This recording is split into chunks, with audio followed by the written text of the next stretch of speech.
what we say, if the Commons is this emancipatory, radical thing, what would it mean to really have a radical statement that doesn't just reinvest in the idea of law being emancipatory in this liberal sense and can be reclaimed, something like that? So I don't know how that would happen.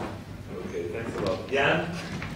Yes, I'm, for those that I haven't met, I'm Jan Toporowski. I'm here as an economist and a failed banker, although I should point out that it was my career as a banker that failed rather than the bank in which I worked. I want to address a particular point which Ugo made at the beginning, and that is that the possibility that the issue of chartering the commons could become a common issue across Europe in the European elections in 2014. I think it doesn't take. I think we should have no illusions about this. The actual elections in 2014 will be dominated by one issue, one important issue, and that is the fiscal re-engineering that is being undertaken in order to support the euro, supposedly in order to support the euro. And where privatization comes in is that this is quite clearly part of the financial restructuring of the state that it's claimed is needed for this fiscal re-engineering of Europe. So that will be put forward, and I think the issues that follow on from that will be the democratic and constitutional implications of the fiscal re-engineering. Now, obviously, out of this, there will be reactions. The one is the one that John has already mentioned, which is the anti-austerity campaigns, which are now which exist in all parts of Europe now.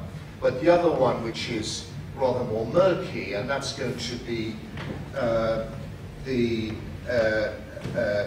xenophobic and nationalist reaction that there will be to this attempt at having a technocratic fiscal policy imposed on democratic governments in Europe. And I think it's within that if the chartering the commons is going to make any impact on that election, it will have to somehow engage with those kinds of issues, and not just the narrowly legal ones. Yeah. Now here there are two short questions, I guess, just to finish this morning session, and then I will open the afternoon one. There is one by Giancarlo, one by a lady, and then the session in the morning is closed, so I will not take more questions on this one. Giancarlo Pitillo, I'm PhD from the University of Siena. I'm an anthropologist, and I must confess I'm quite new with the issue of the commons, since my research has been dedicated to other fields and other places. However, the way I understand the commons is related to two big issues. I must say, substantial democracy and citizenship. Now, this initiative also about the Charter of the Commons is inscribed into the Citizens Initiative, which apparently is a bottom-up initiative. But I mean, my proposal, my doubt, what I'm thinking about is that at the end, even the Citizens Initiative is a kind of invitation from the EU, from a top level, to bring the rule of law, the domain of law, into what we may understand as moral economies into which the perception of some goods as commons develop. So my problem, I would say, if I could undertake a research, would be on this level on how to expand the feeling of substantial democracy and citizenship with rule of law, at the same time when that rule of law is not functioning as well in Europe. I mean, the feeling of citizenship in Europe is quite weak because we still remain attached to the nation states, even if many say that the state is in crisis. At the European level, it doesn't seem to work very well. So my point is, how do we expand our democracy and participation and citizenship with the commons when the commons remain too much attached to the domain of law? I don't know whether it is clear. Of course, we have to manage with the law, of course.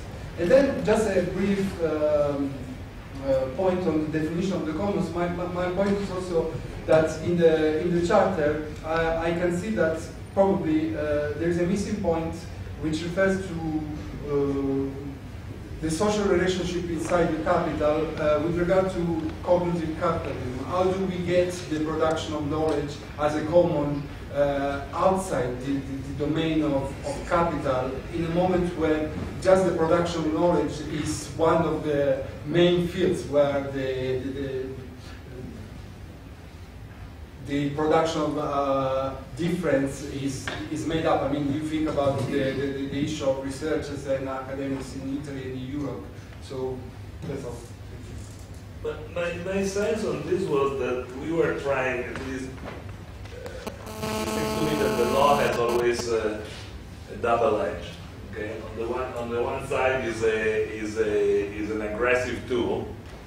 It's a tool of power. And that's most of its nature, but there is also some sort of a shield function.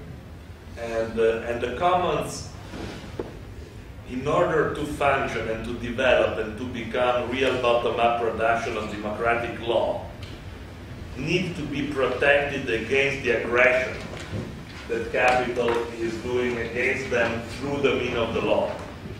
So in a sense, we are experiencing now a dramatic war on law and on spaces of, of public spaces of participation by all these sort of strategies that we've been seeing in this last few years that are basically foreclosing every space of common activity. Now, by means of the law, what we may try to do, and I'm not at all sure whether it can work or not, is to create some sort of protective wall. It's not the law who is going to say how the commons should be, but it is the law that might be used in order to provide some sort of a protective wall against activity that can then function in some more of a in a way that spontaneously creates then the models of governance and the models of being together and of changing the sensitivity. Because we cannot change our perception and sensitivity towards the law and develop a full-fledged understanding of the commons are if we are constantly under attack and constantly in the emergency of protecting things. In a way, you see, the referendum on water in Italy is very revealing from this point of view because it was really a reaction against an aggression. When Alberto and I started writing the question about on water, it was because there was a very strong attempt by means of the law to actually finally privatize the water supply system in a very aggressive way. And the referendum was just like the defensive tool that we were able to put on the ground to try to say, well, look, let's not go this far because the water should stay out of that logic, okay? And then during the referendum campaign, some sort of a sensitivity about the fact that that is not only water involved, but there is something more that can develop, kind of came out. But as soon as the referendum was done, there was no real translation of that new understanding in a new political order because the aggression started again right away. right after the result on water, there was the attack of the financial markets on Italy. There were the emergency legislation in the month of August. So there were, again, you know, a very strong reaction against the fact that there could be some social and political emancipation going on in an important country as Italy, and therefore, you know, the transnational order reacted by aggressing again. And again, we were pushed in the defensive, right?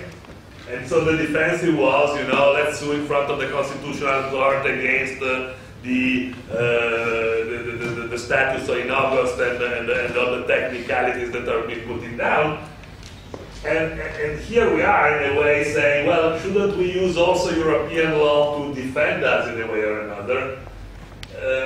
And how can we actually create the conditions so that the processes, the political processes that are on the ground today, the Indignados and many others, like the struggle in Valle di Susa against the high-speed train and many, many other things, can finally blossom and flourish, you know, and take the center of the field eventually, tabling putting on the table certain kind of discussion that should be approached politically by the European people without always being kind of cornered, you know, trying to throw the ball out of the goal because they attack.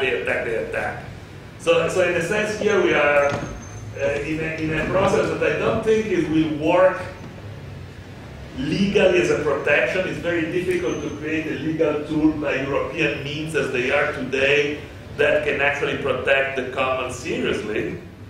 But on the other hand, the process of doing that should be able to produce some energy that allows these things to go again in the center of the debate and become something that is debated in Europe and around which maybe, you know, something develops in terms of civic participation and of desire to actually change things. So the law is a very ambiguous animal. So we have really to, I think it's important to know what we want, but also the limits of the tool we are deploying, because there are obvious limits, especially if we make the tragic mistake of believing that the law as such can work for anything that has to do with liberation. That is never the way it works. Never. In the history of law, there has never been a moment in which the law actually served the interest of the weak. The law always served the interest of the strong, and sometimes what appears to be weak is a little stronger, we can get something. But the law ultimately is a mediation of power and goes always where the power is. Joseph. I just want to ask, because I feel like the peasant character in the Goldoni play where the learned people talk to the peasant in Latino. Just because you are an economist? And then, because the legal speech is as much in the limbo as the economics one. So I did not understand 99% of what just two things that I sort of grasp. One, it comes from Saki, and yourself perhaps also. I don't know. I don't remember the first speech. But then he said, okay,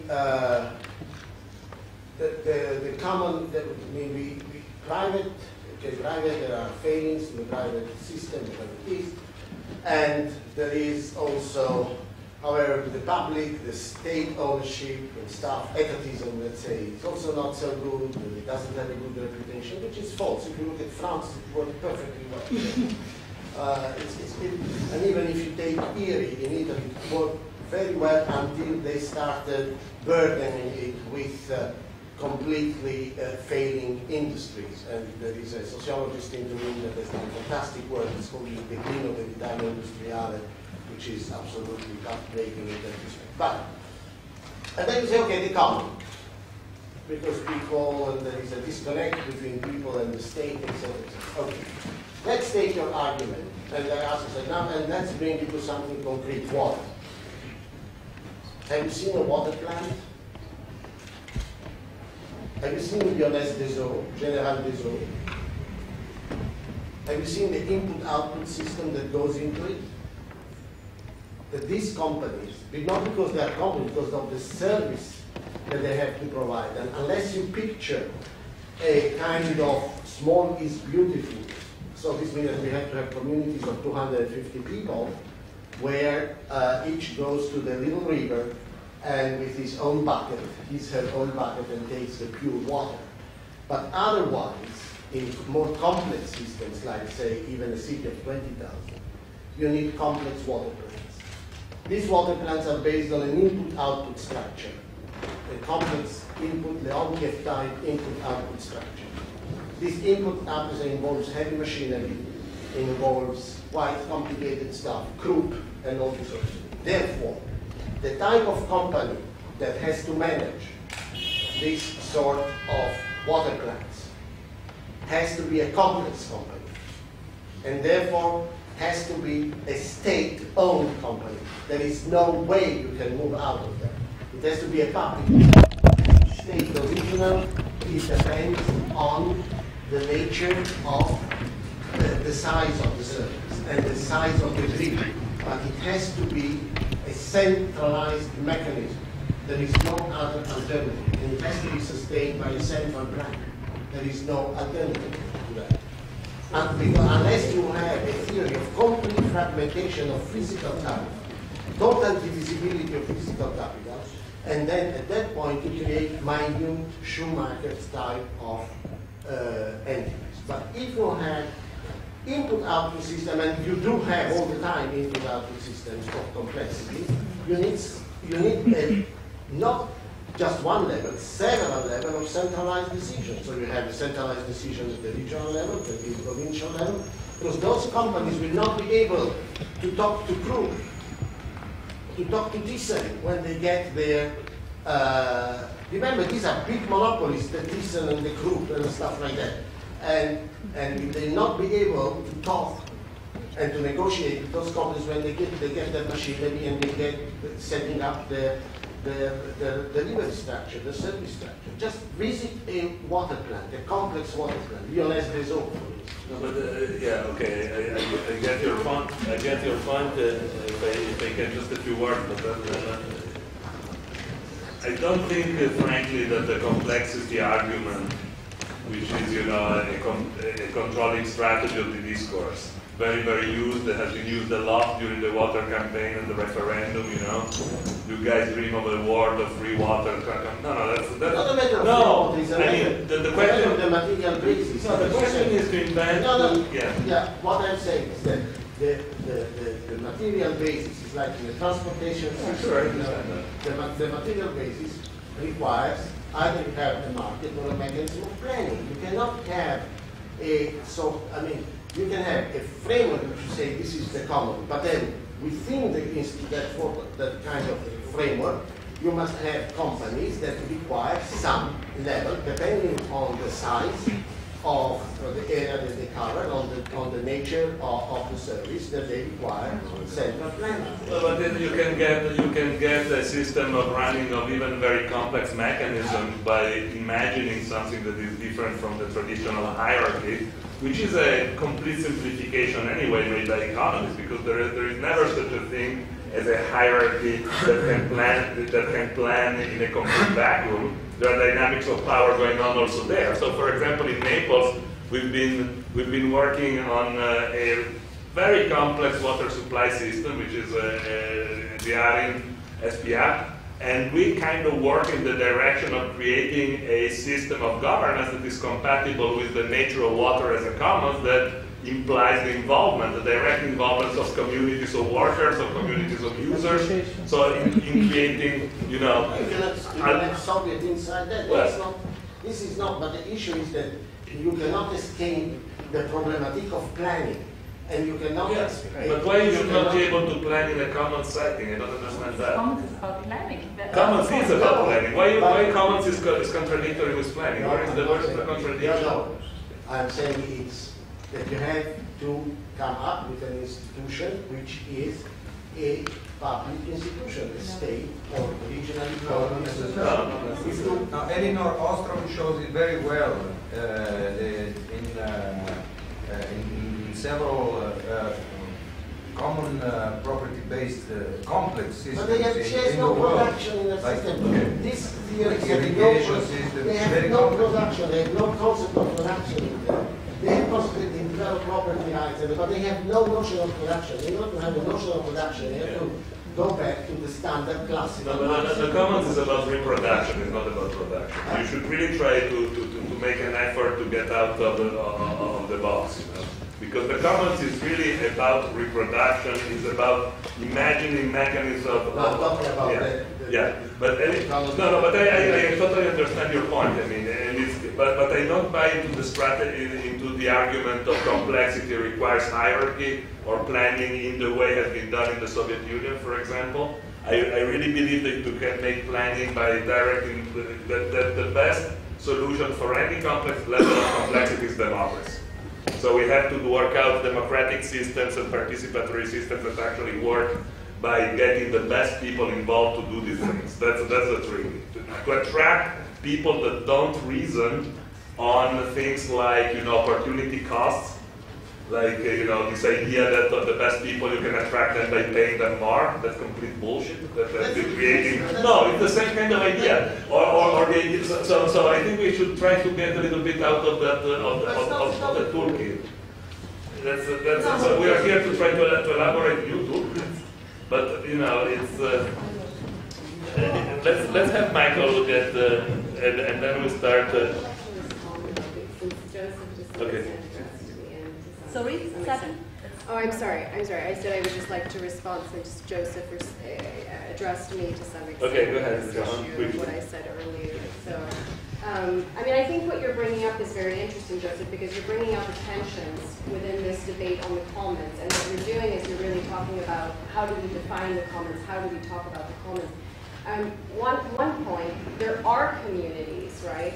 And they are not just in the Andes and in Africa and Latin America that do actually manage their water locally, right? It happens right here in Italy. There are quite a few communities that don't have state intervention in the management of their water. So there are examples. So that I think those examples do show you don't necessarily need state planning. On the other hand, I understand what your point is, which is, okay, can you really get out of market logic to some extent? You're saying, can you really separate? Can you really have this kind of localized economy where, you know, people are just involved in the management of the resource? You know, can we take water off of the market? I think this is to some extent what you're saying, and to some extent, I mean, capital is a social relation, as somebody said earlier, right? No, I'm not saying that you have to stay in the market because the planning mechanism, as Oscar Wisely already pointed out very clearly, zillions of years ago, that the planning mechanism, precisely because it is a developmental process, the planning mechanism is outside the market process. It's not within the market process. It's like, so I'm not saying that it has to be part of the market, you know. What I'm simply saying that if you study an input-output system, okay, let's leave aside the word complexity because complexity generates all sorts of reactions. If you take an input-output system, you will have to come to a point in which you must have a decision which is a planned decision. And the level, I'm not saying state planning as opposed to some local planning. Because if you go to France, in France they have a very successful process with aménagement du territoire in which they have several planning levels, and at each level there is a very significant degree of centralization. Now in the process, in the polity of this, you can bring in Soviets, you can bring in all sorts of other stuff. You know, you can and whatever, but the unions and all that sort of stuff. You can bring other, as they say, actors. But the management mechanism, the technocratic aspect, which is outside, which is not a market process, requires a level of planning, okay? And I say, as it was conceived, because the Gosplan was a very good institution in USSR. It's the ministries that was, I mean, the structure and the mental structure of and the logical structure of the Gosplan was okay. The problem was in the political system, you see. And so this is understood also by people who work on ecological issues. They go back to the material balances approach in But sorry, I guess you made your point quite well. Yeah. But I think if Hugo asks you to get out of the box, for me it basically means get out of dualism thinking, either or worlds, state or market, planning or no planning. Of course, the Commons is always about planning, building institutions, and making rules. The question is, who plans? And your answer that the state or a centralized structure should plan is somehow unsatisfying for me. For 3 reasons. I've been grown up in the GDR. I've been living in Mexico City, where the water system is publicly owned by the state, and within 10 years, 5 years, Mexican people, that means 33 million people won't have water anymore. And I'm a world citizen. That means those guys who try to plan to CO2 coming down for the last I don't know how many years by centralized structures, now we are going up and have 40% more emissions than we had 20 years ago. So the question is, who plans beyond the framework of either or state or market? What Elinor Ostrom shows us, I have translated some of her works into German, is there is no such thing as one center in the Commons. Of course the Commons is about complexity. It's about complex planning processes from above. And if we take it serious, if we really base the idea of how to access to resources, control resources from above, there is one thing which is present all over the world, that people just don't want to be suckers, and they want to be taken into account. We have to make sure those both things through, obviously, complex planning processes. Okay, Michael, it seems to me that it's a very good point to start your... It could be.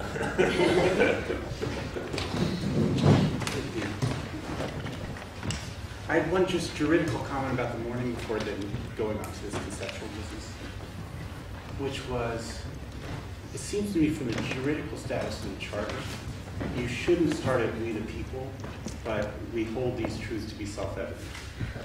I think that's the kind of document it is.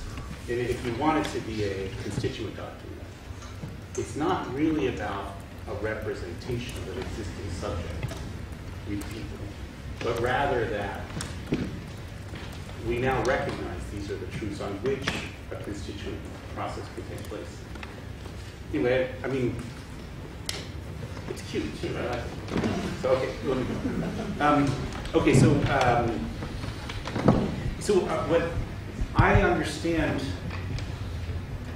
Well, Jill just said this morning. I think it's absolutely right that, especially in the document, also in the discussion, there's a great deal of ambiguity in the concept of the commons.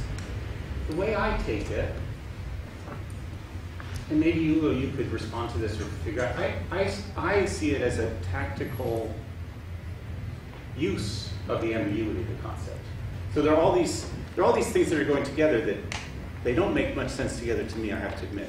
Collective property, balance between public and private, public goods, and then other notions of the common. Maybe though I'm wondering if perhaps in the political utility of the document or the movement, an ambiguity is important. But let's assume, like even just for our discussion, let me try to pose at least some conceptual defining aspects that I understand regarding the common. First, going along with this, I mean, one way I see this is entering the discussion very usefully is that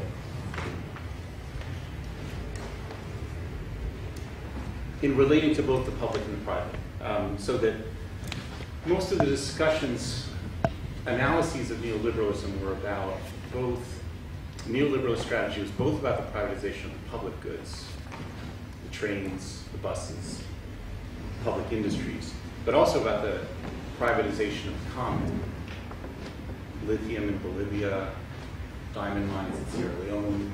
In fact, there's sometimes a division between the way that neoliberalism privatized, the object of neoliberalism privatization, whether it's the public for the common.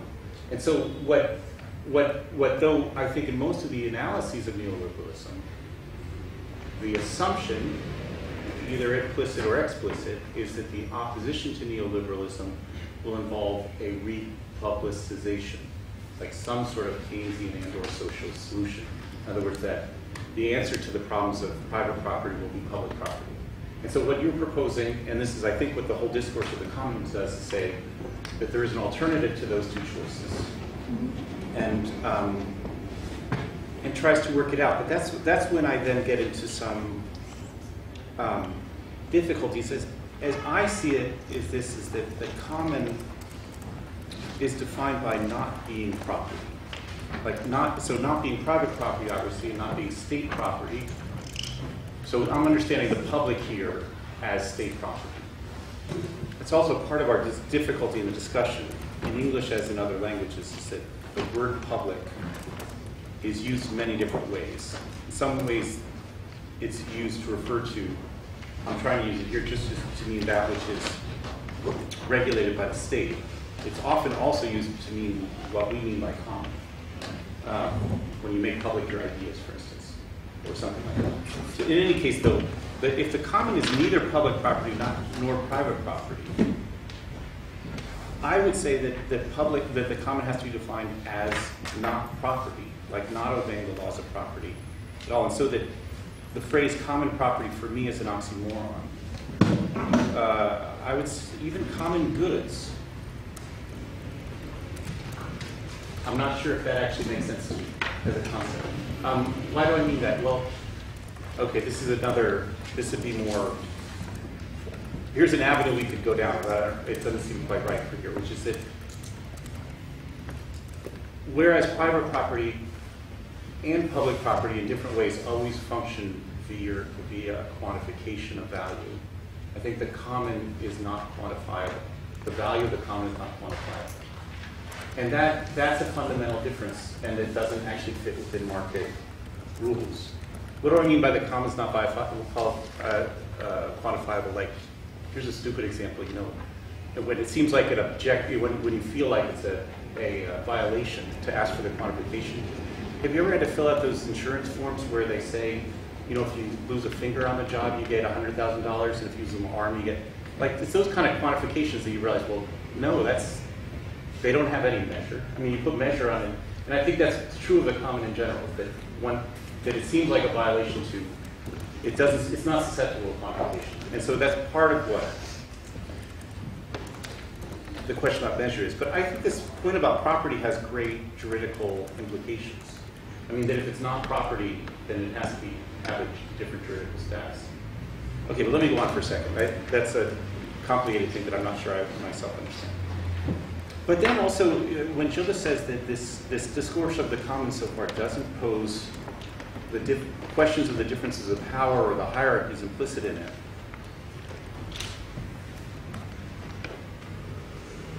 I think, let me put it in just a straightforward sense. There's only so much a discourse of the common can do without some sort of expropriation. I mean, if we just leave all those who have all the private property with it and leave all those with the state property, well, what are we going to share and have open access to? Like almost nothing. It's not. I don't understand the interest in the discourse of the common is that we share the minuscule things that remain. No, I would think there has to be some expropriation of private property in order to address this, and that, for better or for worse, becomes a rather radical proposition. Okay, let me leave that aside for a minute too. Okay, here's one other difficulty. Now I'm almost listing difficulties here. This is a difficulty that I've had that I've found interesting, which is that on the one hand, I think this notion of the common has been really useful for linking together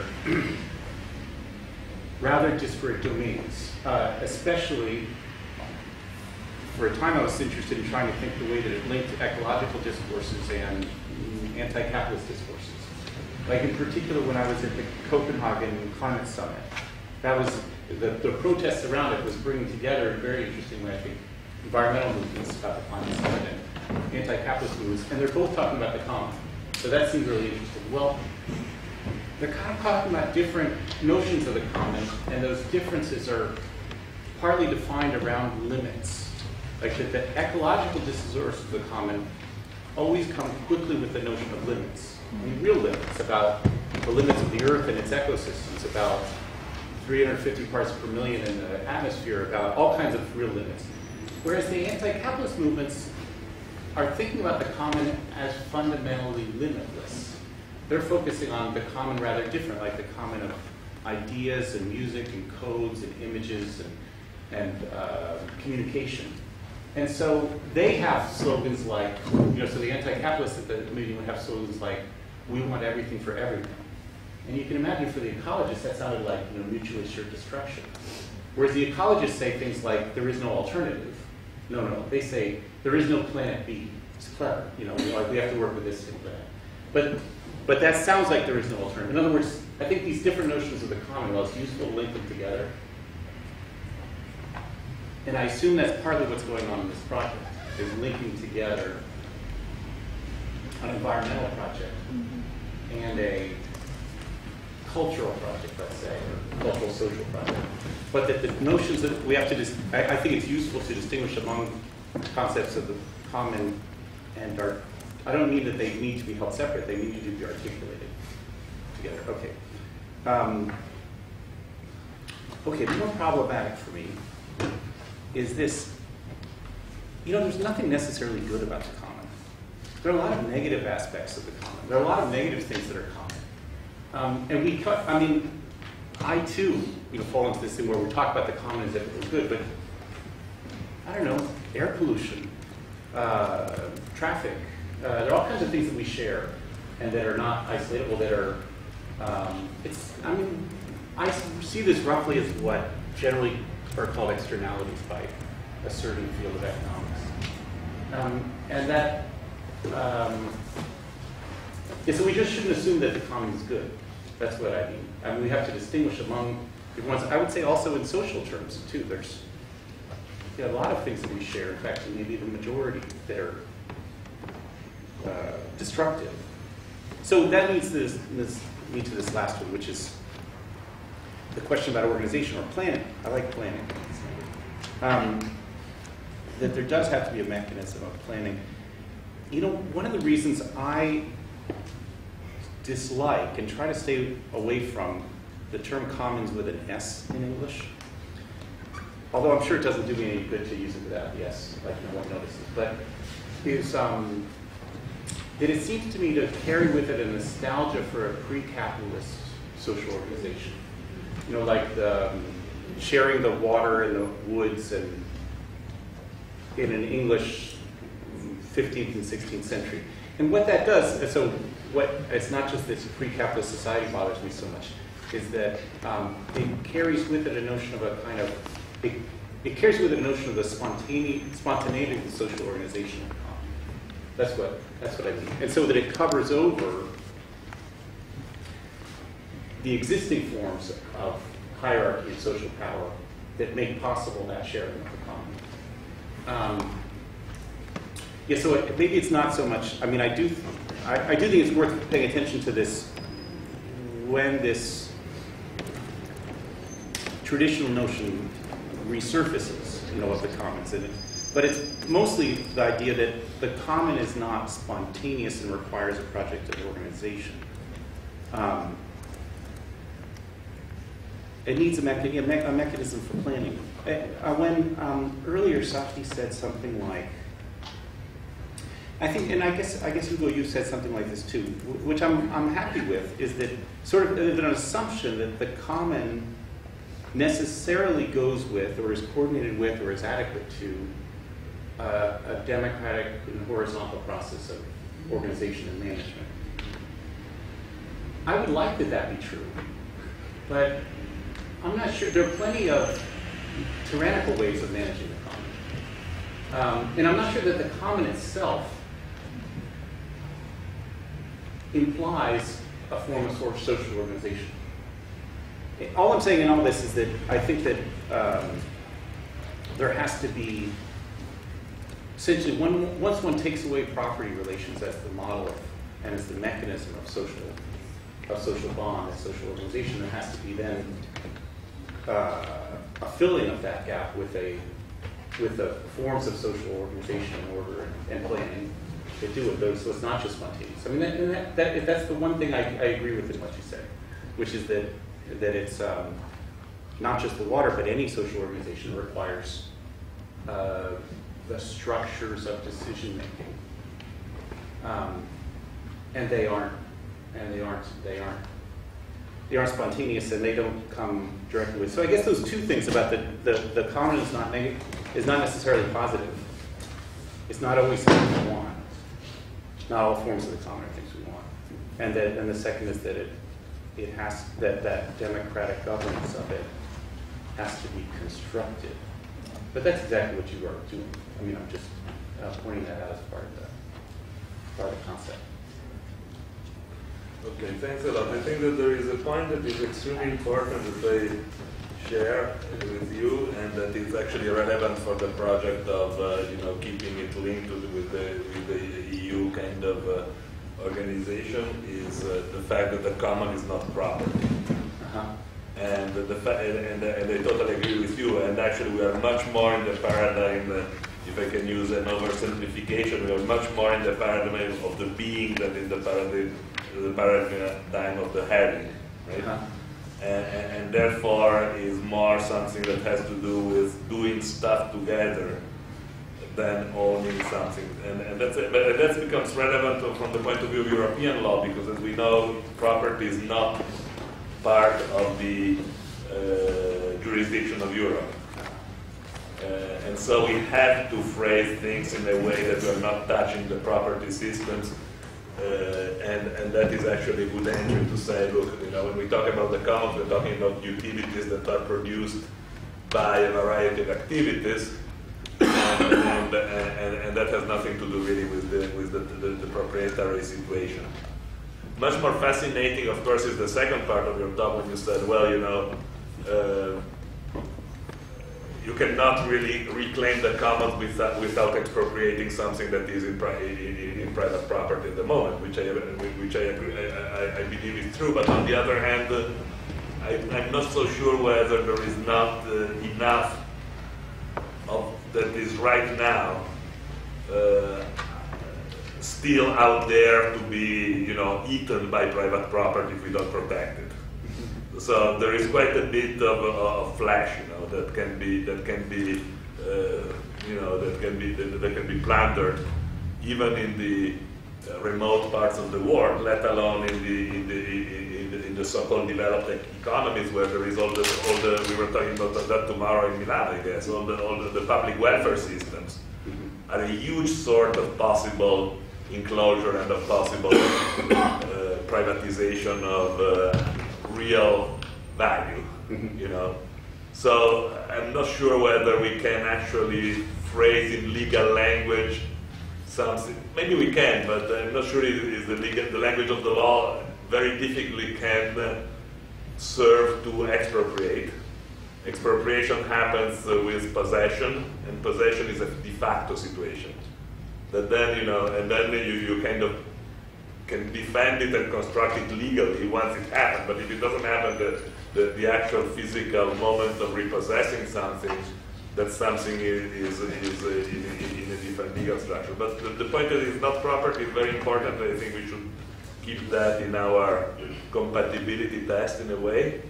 And also we should really think what we want to do, whether it's a defensive strategy we are trying to put on the table, or whether it is a more aggressive strategy of reclaiming. Yeah. So what should we do? Should we get some input from you guys about what you've been doing about or maybe this is a good point, or do you want to say something, Gilda, before? Can we discuss now the Okay. Yeah. So let's have Gunther and then Gilda. Yes. I would like to discuss a bit this chart of this draft, this thing, what underlying assumption, three underlying assumptions, and three suggestions. The first one has to do with the relation between democratic participatory processes in creating the commons in this draft, and on the other side with constitutional law. And I think there's a certain ambivalence in this whole thing, And I would like to argue against making the constitutional law aspect too strong. Because I think here we are repeating a mistake that has been done in the tradition of private property.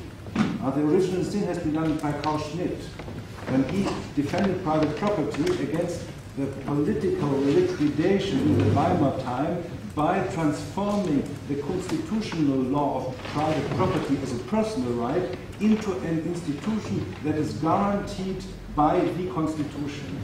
And I think there are tendencies in the draft which do, in a symmetric way, the same thing with the structure of the Commons.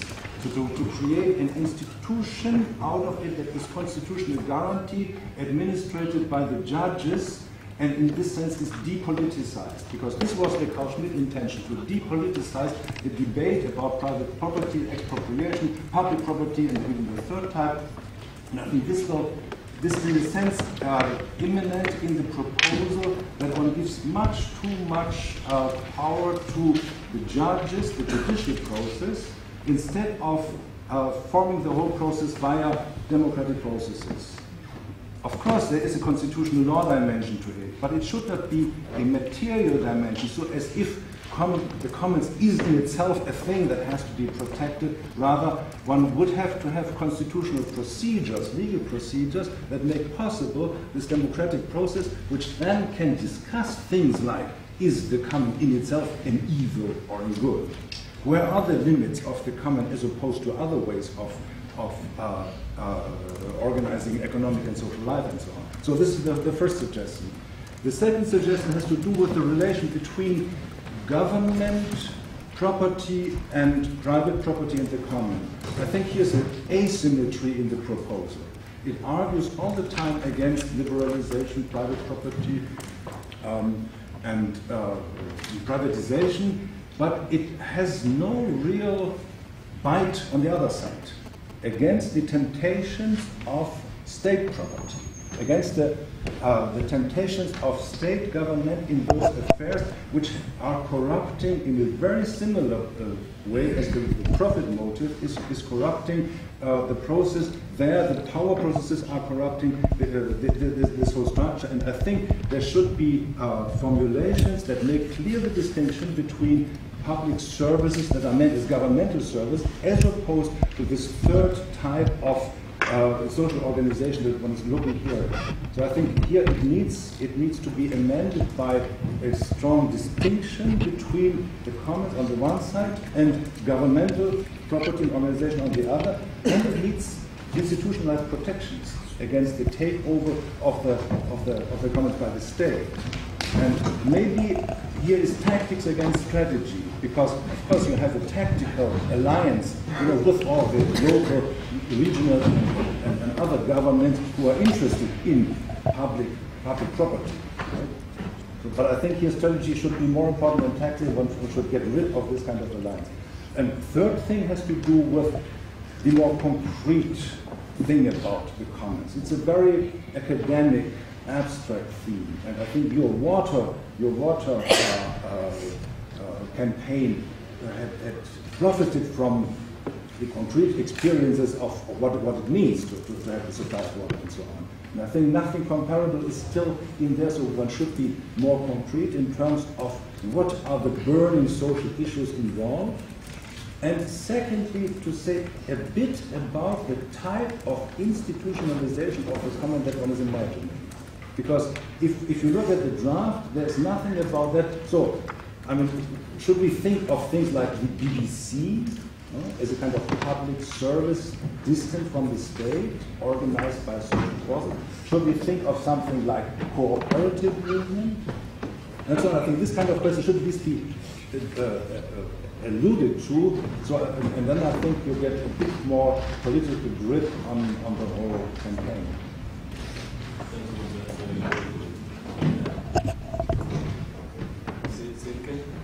There was Lisa first. I just want to come back to Michael's idea. The commons is not property. But if the commons is not property, is what? And I think this is just some ideas. I think it's a system of management involving consensual processes, benefiting the participants, balancing the disequilibriums between strong and weak actors, avoiding any type of waste, and opening a run of choices for the citizens.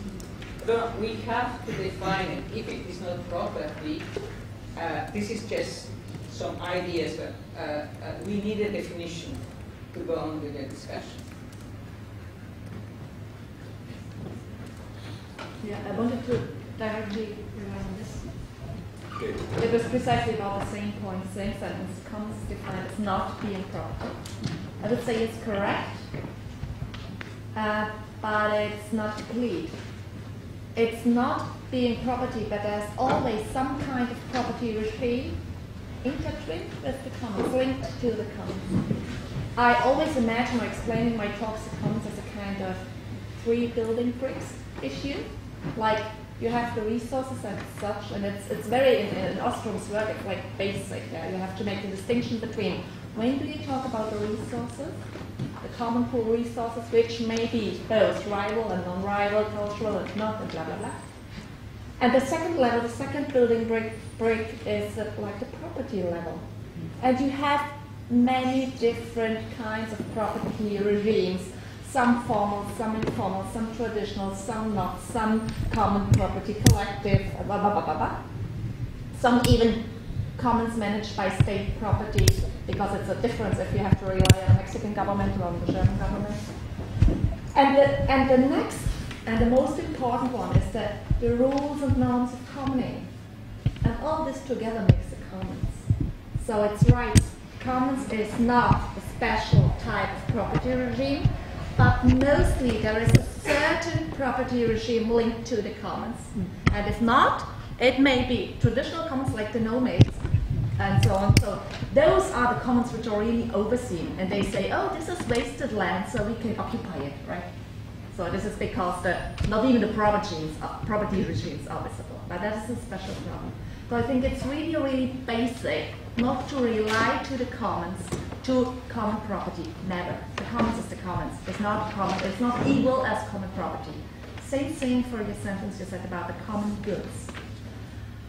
I've done several books on the commons, anthologies, most of them, and I'm now doing one with almost 100 authors from all over the world, and we simply in German call it commons. Because the rest, beni comuni, bienes comunes, Gemeingüter, it doesn't work. Once you say beni comuni, people think, oh, it's something tangible, it's a good, it's like a product for the market. It just doesn't work. The commons as a set of complex, self-governed rules, as a verb, as commoning, is people, we have to put it out there. Somebody said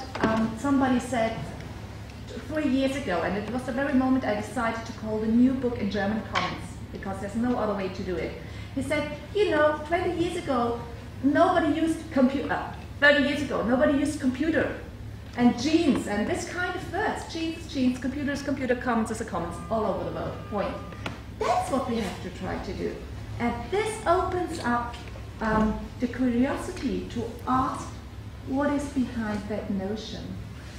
And a last thing about the evil or the good commons. I would respond with the same idea. If you talk about polluted air, you refer to the resource. Obviously, it's a bad thing. Polluted air is a resource which has not been converted into a commons. The struggle to define a management regime that really works for everybody would be to convert air into a commons. That's the whole point. And we don't have a good example at the global level. The only one is FCKW. There's also there's only one international management regime that really works at a multilateral level. Yeah, it's that ozone-killing gases. CFCs. Yeah, exactly. So that's the only one that works. The other international agreements don't work in that very sense. But Polluted air is precisely not a commons, but it is not a bad commons. Okay, I really have to disagree on your linguistic strategy, but frankly, I think that the imperialism of the English, we have to decolonize language from the English. So I'm totally, I want to use Latin, but I'm not go for it. But anyway, and also I disagree on the fact that when we talk about bene comune, at least in Italy, you're talking about necessarily material and tangible thing. That is simply not there in the Italian political tradition of bene comune. So this is urban German. Yeah. That's what I want to say. Okay. So there were a couple of questions there. Come on. Yeah, Tomas. Yes. I'm a student in IMC. I have been listening since I arrived to all people talk. What I feel is confusion, not only my confusion, but also confusion when everybody's like, what is the focus? What everybody's here together to do? And I feel some people are more worried about, I don't know, how to get a common, how to manage the commons, first of all, and then some people are more worried about criticizing the system. Maybe everybody's agreeing that the system is not working. But I think is that we are gathering here all together to attack something that we don't like, and at the same time we get the commons, like as the, I don't know how to say, the point of the arrow, to enter into that field. And sometimes I feel the same that when people are talking nowadays, for example, in the global warming issue. You know, when you hear people talking and they get there and they start saying, yeah, global warming, you see the college saying, as Professor Pratt said, have the college saying, yeah, global warming this, and we have other countries saying, yes, we should use this opportunity to make redistribution of resources around the world and so on. And sometimes when I feel it's like people start flying to many topics, the bad things that occur in society, and they try to solve it in one meeting or in one topic. Like they want to resolve global warming with injustice in, I don't know, poverty in the world, with HIV, with everything, and it's not like that. It's simply, you have to find a point where to go and what is this. I think it's trying to make this property, or here they say it's not property, I don't know. Let's say this property, you have to also discuss the objectives. And somehow what Gina said is that, and maybe what I understand is that until now we have been missing a lot of descriptions, or how do I say, give significance to words. That's something that is missing. We have started talking about commerce. We started talking about private property. We are talking about state property. Start talking about a lot of issues, and still, for a normal person, even for between economists and lawyers and anthropologists, it's a mixture of ideas on what is a common and so on. And I think like one of the issues is that, like, first is trying to find what is that you want to protect, and then you have to say the objective. I don't know if persons what you're looking for is to have more access to people or the other way around. Because an ecologist, as they say, he might not want any access. So what do we want? We want to preserve the environment, or we want to make more access, or we want more? But sometimes both things don't go by hand. So you have to put in balance what goes first. Either access for people, or no access for people, or protection for the environment. I think that's one of the issues that has not been, I don't have it here. Another issue that they were, for example, when they criticized Professor Haley, that Professor Haley, maybe he was in a position, a bipolar position, let's say state or market. But at the same time, I feel like here people are tripolarizing everything. Common property, state property, and private property, and it's still the same. Instead of 2, it's 3. And it's like there's no innovation on creating, I don't know, a new type of property, because somehow I'm convinced sometimes with the common, and sometimes I'm not. And I feel like I come from Argentina, by the way, so I know that any type of property hasn't worked in my country. Both private, public, and maybe if you bring the commons, it will not work. We are a machine to destroy systems. That will be so I'm very skeptical on this issue. It's something that I don't feel like if there's any, we have empirical evidence that the private property works sometimes and doesn't work. We have empirical evidence that the public property works sometimes and many times don't. And about the commons, we don't have anything. We don't have, I don't know is there any very good empirical evidence that says that it works and it doesn't work and so on? There is Ostrom saying some examples in small communities, but I cannot see how we can manage a commons in a city like Buenos Aires of 13 million people. Sorry, Ostrom started with the example of water management in Los Angeles. This was the first example, and then she went on for about 800 all over the world, which is... No, I know, but that's the issue. Another issue that is for me is the geographical distribution of the resource.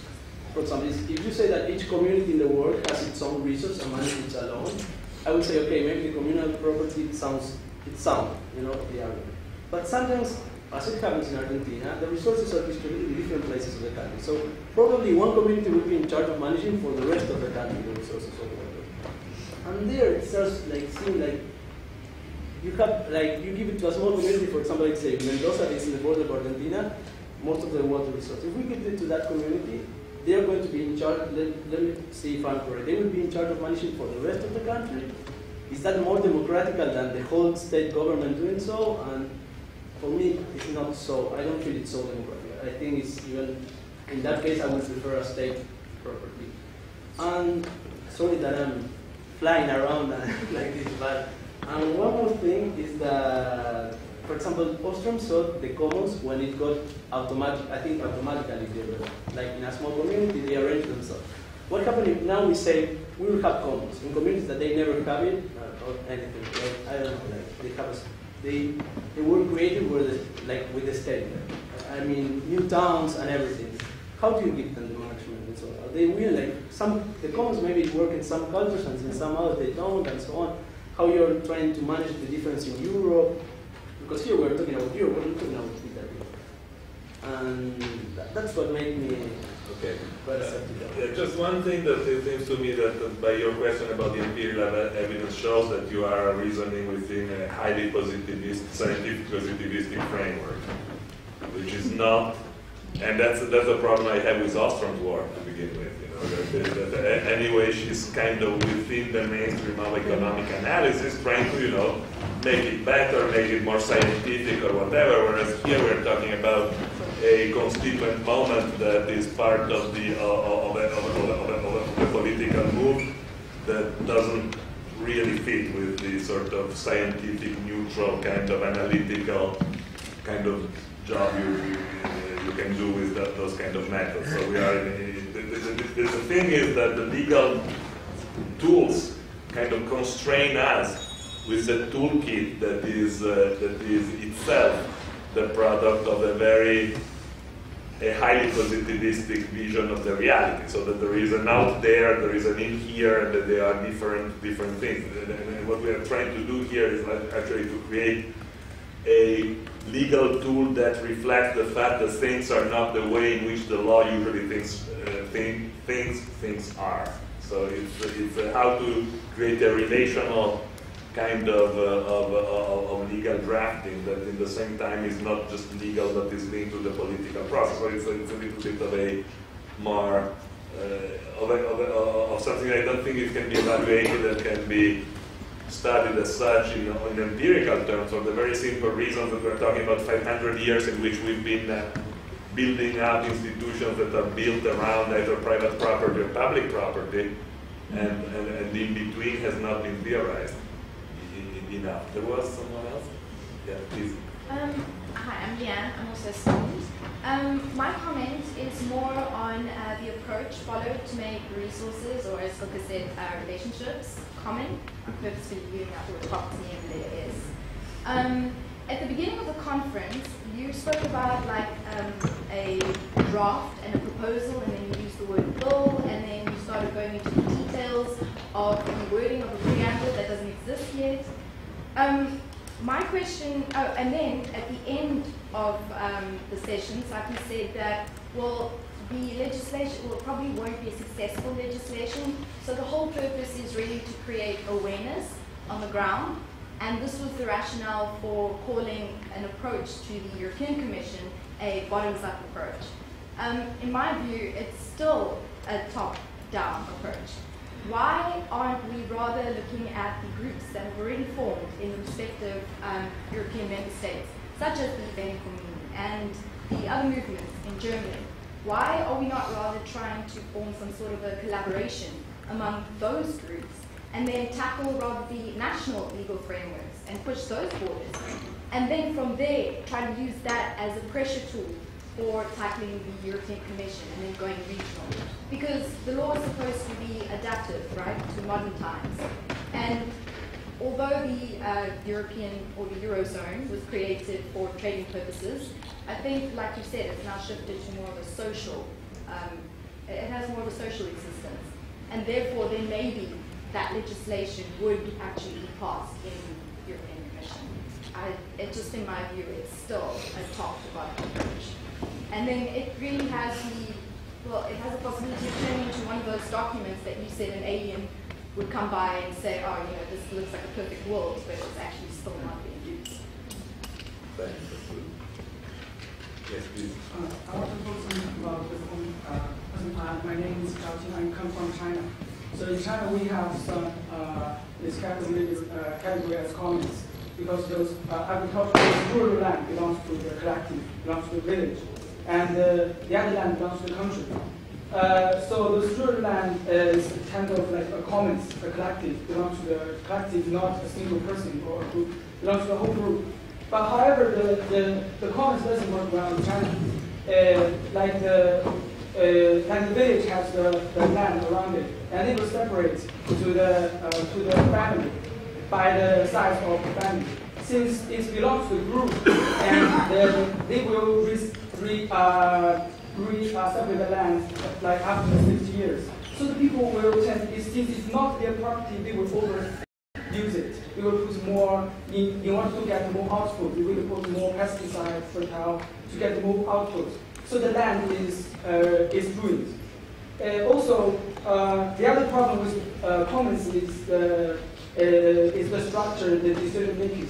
Because in China, even though the commons belong to the whole people, belong to the collective, actually it's the village official who has the power to sell the land or to make use of the land. So that's also goes to the corruption or all those problems. So the commons doesn't really is connected to like public good or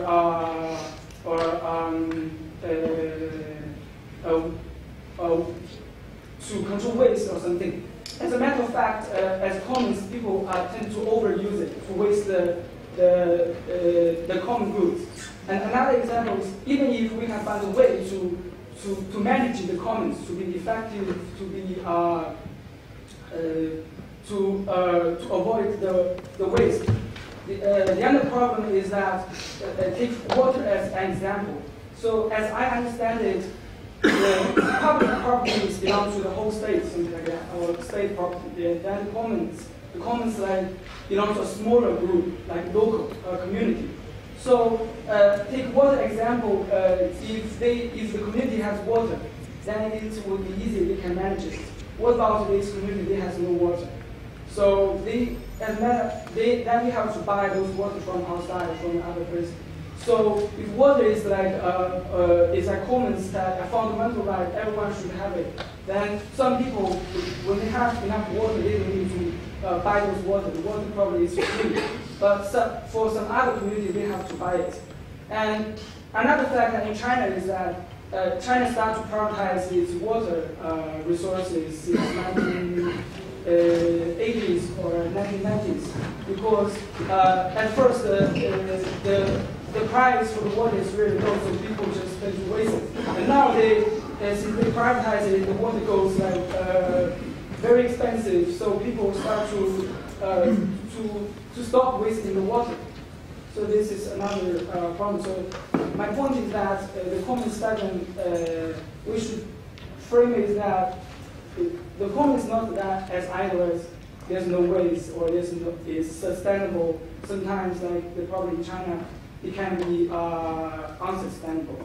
And also that now there is a proposal that the government should privatize the rural land, the collective, because it's not effective. Please. Yeah, so I have this is a really interesting discussion. My name is Shalini, I'm from India, and I'm a student here. I think one of the biggest confusions that all of us have maybe had is about the breadth of the topic. because commons is necessarily has to be bottom up, and each issue in the commons has a lot of scope. For example, commons can be infrastructure, commons can be information commons. Genetic resources and forests need to be treated differently. Genetic resources are both information commons and traditional knowledge. And again, that's a different treatment altogether. So maybe the broad superstructure has to be kept very fluid because each system has a different form of internal governance. I want to just make a brief comment about the role of the forest commons in India, because it's something I've worked on personally. And so in India, again, there's a huge conflict between the greater common good, as decided by the government, and the needs of the traditional communities in the forests, who actually are the ones living in that area. And they're often excluded because it's decided that for the greater common good, we need a road there, or we need a power station there, etc. So what is the increasing movement in governance in these areas has been moving towards the government or the legislature framing a very broad set of rules, the local government in that area, again state, framing a narrow set of rules for interaction with the local community, and the local community is actually carrying out the day-to-day task of administering these areas. As utopic as this is, you need to have that coordination between all levels of governance to actually achieve administration of the commons. And I believe law has a huge role to play because it's both intrinsic and instrumental in value. And law can be very representative and very powerful. And yes, there's a distinction between how law is and how it should be, but I don't think this discussion can be divorced from law or discussion of how law needs to be changed, because law is a standard of morality as enunciated in a society, and it needs to be looked at in that way. Thank you.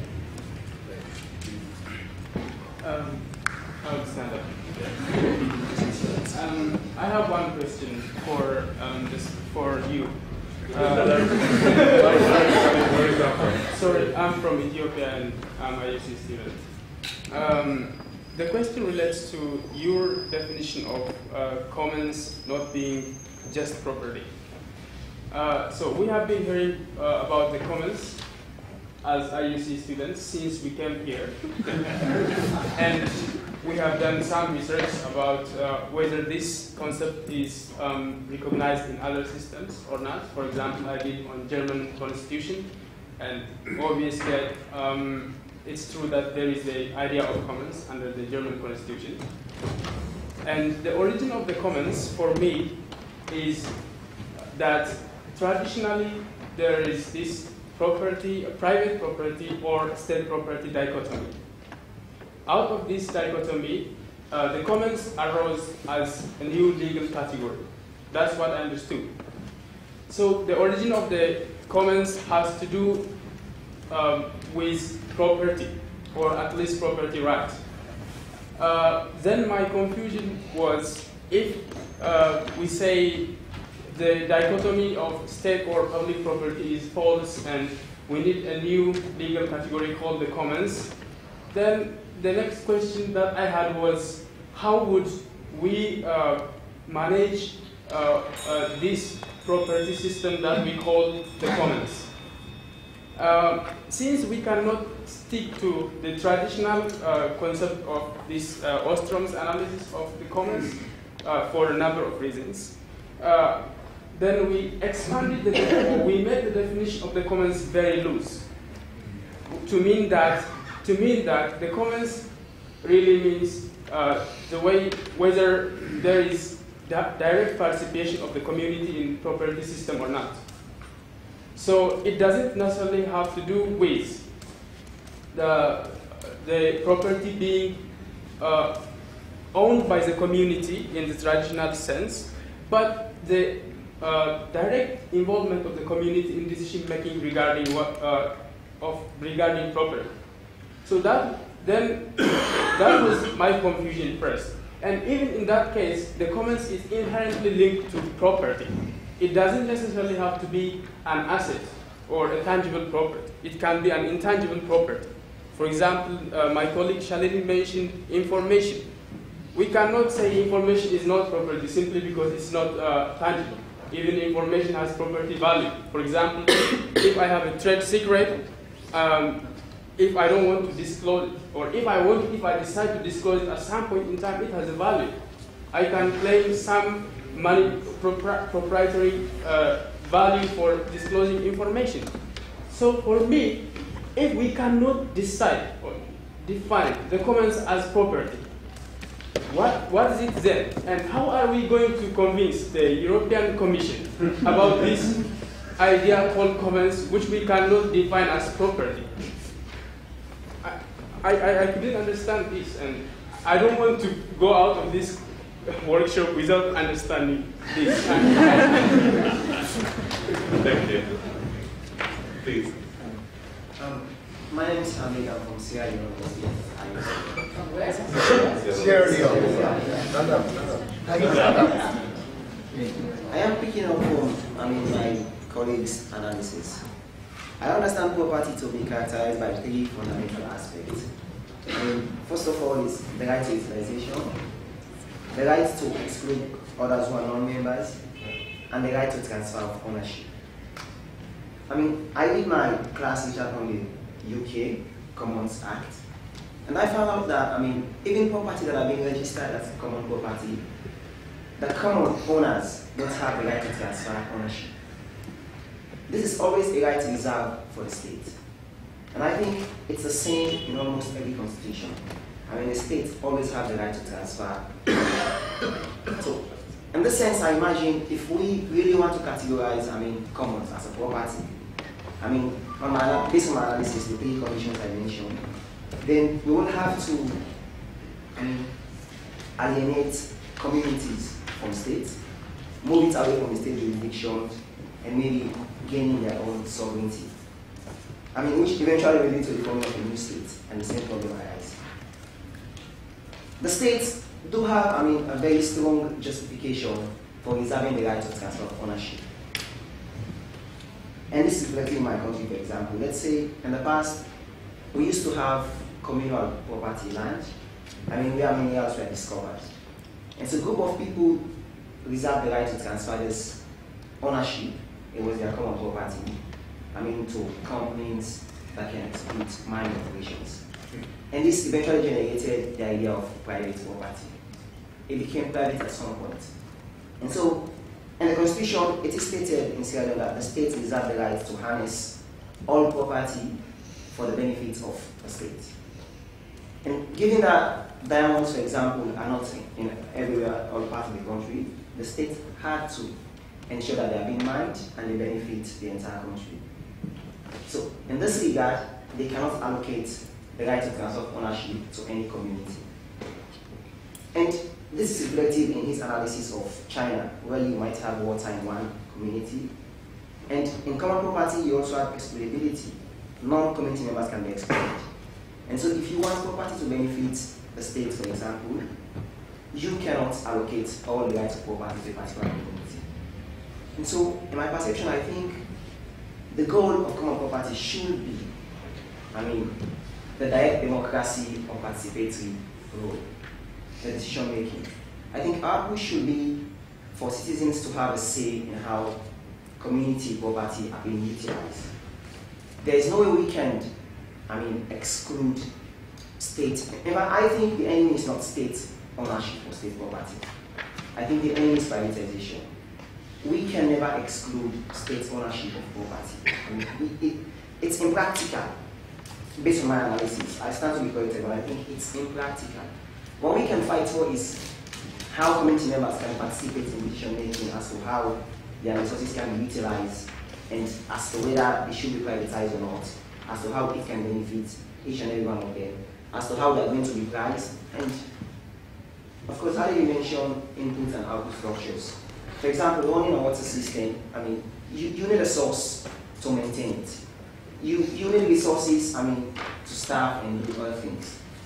There has to be, some payment and costing or whatever. There has to be a central regulatory body in order to ensure distribution. And so we cannot remove this away from states. That's what I think. I think community can have a say, they can participate, but it always has to be states versus private property. Where the common property will fall under states, but the fact that the community owners or community members have a say.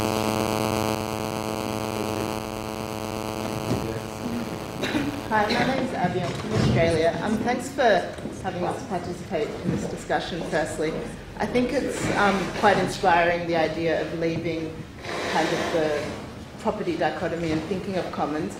But at the same time, I would urge you to adopt the imperfect legal toolbox that exists, because I think you shouldn't underestimate what can be achieved within the legal system, just say for Europe at the moment. Like, we've thrown around the example of the public bus, and I know it was just an offhand example, but what if that was free public transport for everyone and more transport? How would that improve the environment? Like, I think there's a lot of possibility at this point to have a citizens' initiative bill that might be compromising the commons, but might still have a really substantive impact for a lot of people. So it might not be the best alternative, but I think it's the right time. So, yeah. So you're urging to go back to the document and try to see how to do it in practice. That's the idea. Yeah, I mean, I think it's really exciting, the idea of getting 1 million signatures at the moment from different countries and putting that debate in the media. Yeah. Okay, go ahead. At the beginning, Yeah. Just for starting again, which kind of legal act are you wishing? You have to talk a little louder. No, I'm asking you. No, please. We are thinking about the proposal for a legal act. Can we start again with this point in the regulation? The regulation is about the proposal for a legal act. Okay. Which kind of legal act are we waiting for? Which is like our wish? Okay. There is Philippe and then Gilles. Yeah, sorry, a short reaction on commons and property. I sort of understand, or not sort of, I fully understand why you don't want to define commons as property in this document, because we are dealing with the European Union. However, I also want to point out a few risks by not defining commons as property. That was precisely the strategy used by legal scholars in the 19th century to attack commons. They are not property. Property is a word which carries values. It carries a political charge. It carries an aura of something desirable. So when in the 19th century you said, well, this, it's very well expressed in the book of Paolo Grossi, Un altro modo di possedere, that when they said, well, this is not property, they said, well, this is not good enough to be protected by the law. Okay, that was the 19th century, and of course we are in the 21st century, I get that. But from an analytical point of view, two things has to be said. The first one is that yes, we are in the 21st century.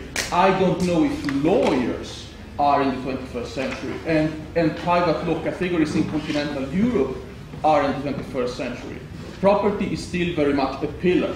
So not defining something as property can carry legal political disadvantages. That's one point. The second point is that also from a purely analytical point of view, I would say that commons in a sense is property. What is the main feature of property? That's exclusion. That's why we don't want to use the word property coupled to commons, because commons is about inclusion. In commons, as Hugo says, is about being rather than having. I agree. However, commons is also at a certain level about exclusion of someone. Who do we want to exclude? I mean, if we want to manage a resource, we need also to exclude someone from that resource. Who do we want to exclude? I have an answer. We want to exclude the corporation from that resource. We want to exclude actors which could actually make the tragedy of the commons real. We want to exclude people not in their communitarian relationship which makes common functional. So in that sense, I would say the commons is a form of property. Another alternative form, another way of owning. Thank you. Thanks a lot. Does someone wants to ask, okay, let's go freely for a while and then we'll come back to the, no, there is Gilda. Gilda, I could do that. Yes, there were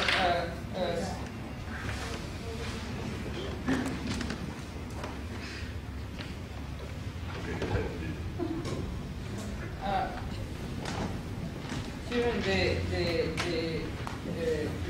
crisis astonished data on the fact that the church owns 40% of the property in Greece. And this is not common, this is not private, this is not public, this belongs to the religious community. And and that they don't pay €1 the state. So what this issue raises is the problem of concentration.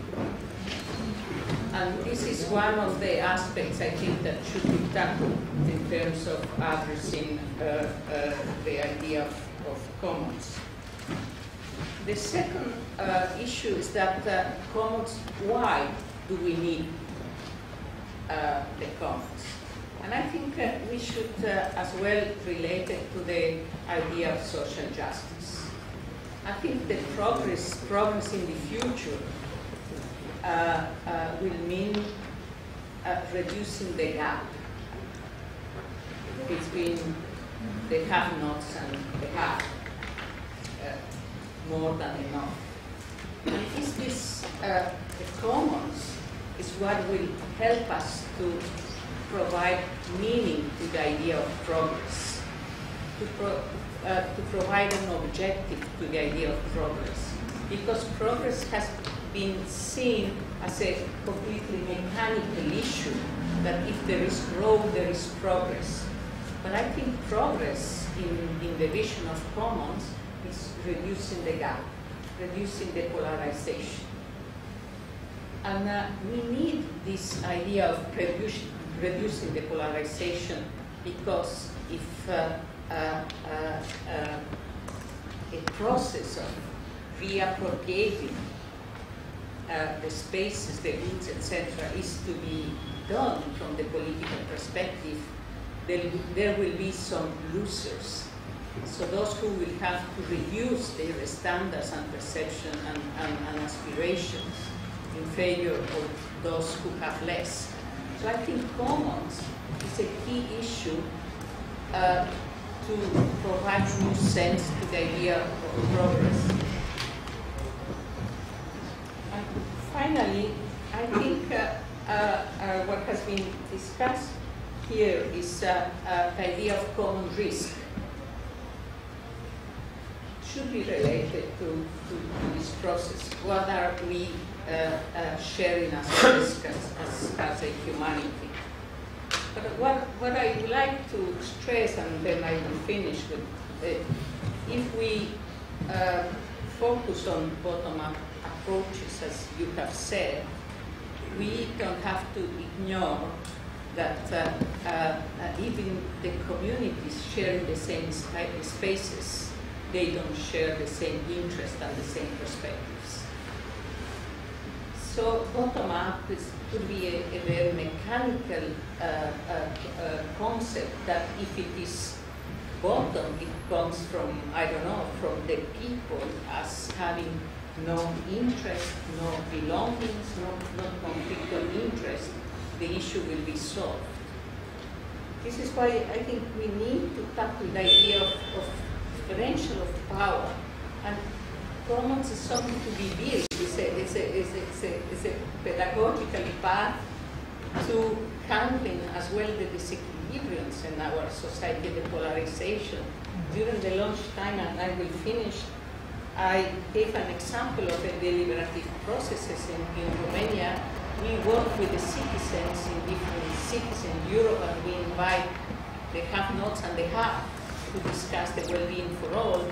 And in Romania, for instance, the perception of the gypsies concerning food, that is a common good, was that the well-being for them was not to search food in the garbage anymore, while the middle classes and the entrepreneurs, sharing the same space, wanted organic and traceable food. And then you have the polarization in terms of the perception of the common good. Food is a common good. So then how are you going to solve politically? Say, you know, giving money to Caritas to provide food for the gypsies? This is conventional, the conventional path. the non-conventional part is, you know, providing the processes, maybe for the gypsies, or for those who have not to access organic food, or reducing the aspiration of those who want luxury to be, you know, the pattern of references. So I think there are many, you know, aspects that deserve, you know, some thoughts from us, linking the idea of commons to a vision of the future in terms of social justice, social equilibrium, and processes to progress in a meaningful way. Beppe? My question is why we all feel that the idea of commons has a real strength. Why this idea is so strong, and why this idea is so sexy, so appealing in our discussion and also on the political level. I think that we have to start from the relation between notion of commons and the present global crisis, and focus on the relation between the concept of common and the present process of social production. And in this view, we need a more dynamic idea of commons. Not just something existing, but commons as something which is continuously cared, produced and reproduced by the social productive cooperation and by the mature level of social productive cooperation developed by human activities. So we need the idea of commons as a process, as open process, as an ongoing process of social productive and reproductive activity. And this kind of activity is under attack. This kind of activity regarding traditional common goods or regarding common production of knowledge and so on is object of the process of exploitation and private appropriation. This is the reason why in the language of the commons you can see that people from different cultures, different languages, different experience can converge. So, if we have this dynamic idea of commons, which kind of idea of managing, governing the commons we can set up?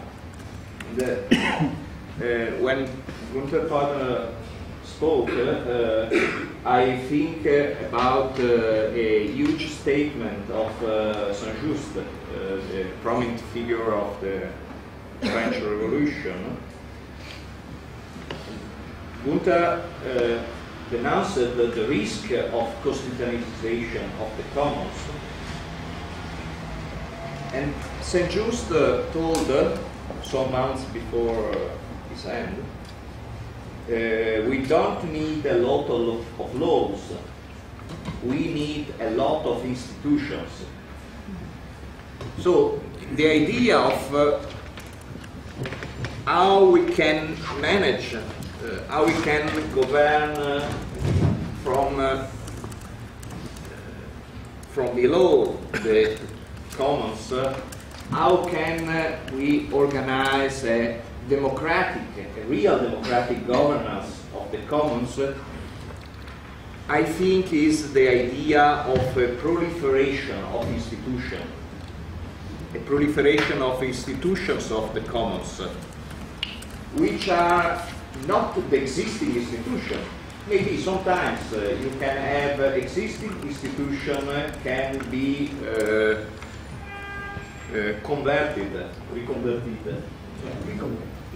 reconverted in institution of the commons. The experience of the local government of Naples is the attempt to convert the city administration in an institution of the commons. But we need a constituent pressure from the multitude movements in this direction. Build up the institution of the commons as something new, which does not fix in a moment forever the constitutionalization of the commons, but try to democratically govern, set up a common government of the commons.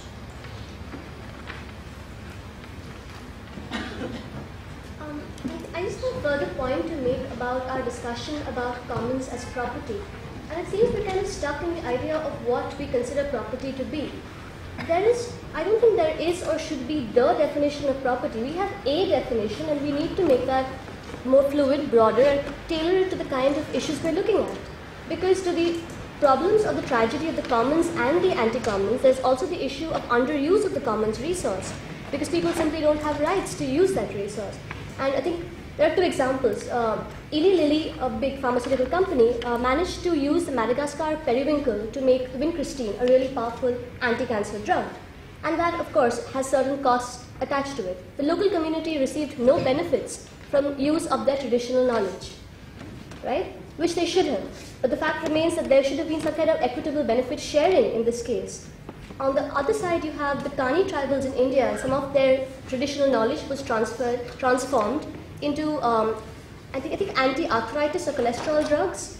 And there was a concerted effort made by the government to take licenses for the use of this property and give the money to the community to use as maybe build a school or a hospital in that community itself. So there are different ideas of how you approach property. But I think being as binary as property, no property, exclusion, no exclusion is short-sighted. It needs to be broader than that. Thanks a lot. Lorenzo? I introduce myself briefly. I'm Lorenzo Messila. I'm one of the directors of European Alternatives, which is a European association promoting transnational forms of politics. And we're active in 10 EU member states. I wanted to speak tomorrow morning. My contribution is more of a strategic organizational nature, but I thought of advancing something in response to what's been discussed today, especially about the political context that is a little bit the elephant in the room for the discussion today, actually. Before getting on the political context, I wanted to remark that I totally share the demand for greater clarity of what the commons or common good means, especially when you go and have to militate on it and launch a European campaign on it. I've been speaking quite extensively in Romania and Bulgaria over the last few weeks about the Italian experience on common goods and the idea of a European Charter on the commons, and have a whole list of questions that people keep on asking me, which are not so easy to answer in a straightforward manner, but we need to be able to answer them if we want to build a European campaign. But this perhaps is more tomorrow morning's discussion. I've also heard a lot, this said, while saying that it is important to clarify what we want and what we need, I heard a lot the expression constituent process today, and I think it's important to keep in mind that a constituent process is as much constituent of political practices and institutions as it is constituent of concepts. The meaning of common goods today, 1 year after the Italian experience of the referendum, is radically different than what that word signified just 1 year ago in this very same city or country. So we need to also always keep in mind that the clarification of the concept goes hand in hand with the political construction of the practice of that concept. And this is why I'm absolutely enthusiastic at the idea of actually doing something political about this and starting a European mobilization or campaign or initiative on this topic. Because for me, this is how to answer the question also, what is common goods. That said, a very quick note on the political context. It won't have escaped you that we are facing one of the massive aggressions of private property of the recent past. This is true when it comes to specific goods. You know that Italy just passed a law that local communities need to privatize at least 40% of local companies. What is happening in all countries under bailout, in Greece, in Ireland, in Portugal, is the request to privatize pretty much any public asset that the countries have left. This is as much true of the welfare state and immaterial goods. The UK, you will see the protest of the students for the high tuition fees. The NHS has started to lose the aura of untouchability that it had. In Italy, they're destroying the pension system to such an extent that it is possible that this is a prelude to the importing of an American model of a private complementary pension system, etc., etc. And this is also an attack, of course, on natural land. In Romania, there is a fantastic campaign now against the exploitation of Rosia Montana, which is threatening to be destroyed, it's a mountain, by the exploitation of gold. And as you know, gold mines are one of the most polluting, one of the most destructive mines that you can imagine. And this has actually given birth to a very sizable movement. Now, all of this expropriation of property that we're facing is not happening, as used to be the case in the past, in a context of economic expansion, but it's happening in a context of economic retraction.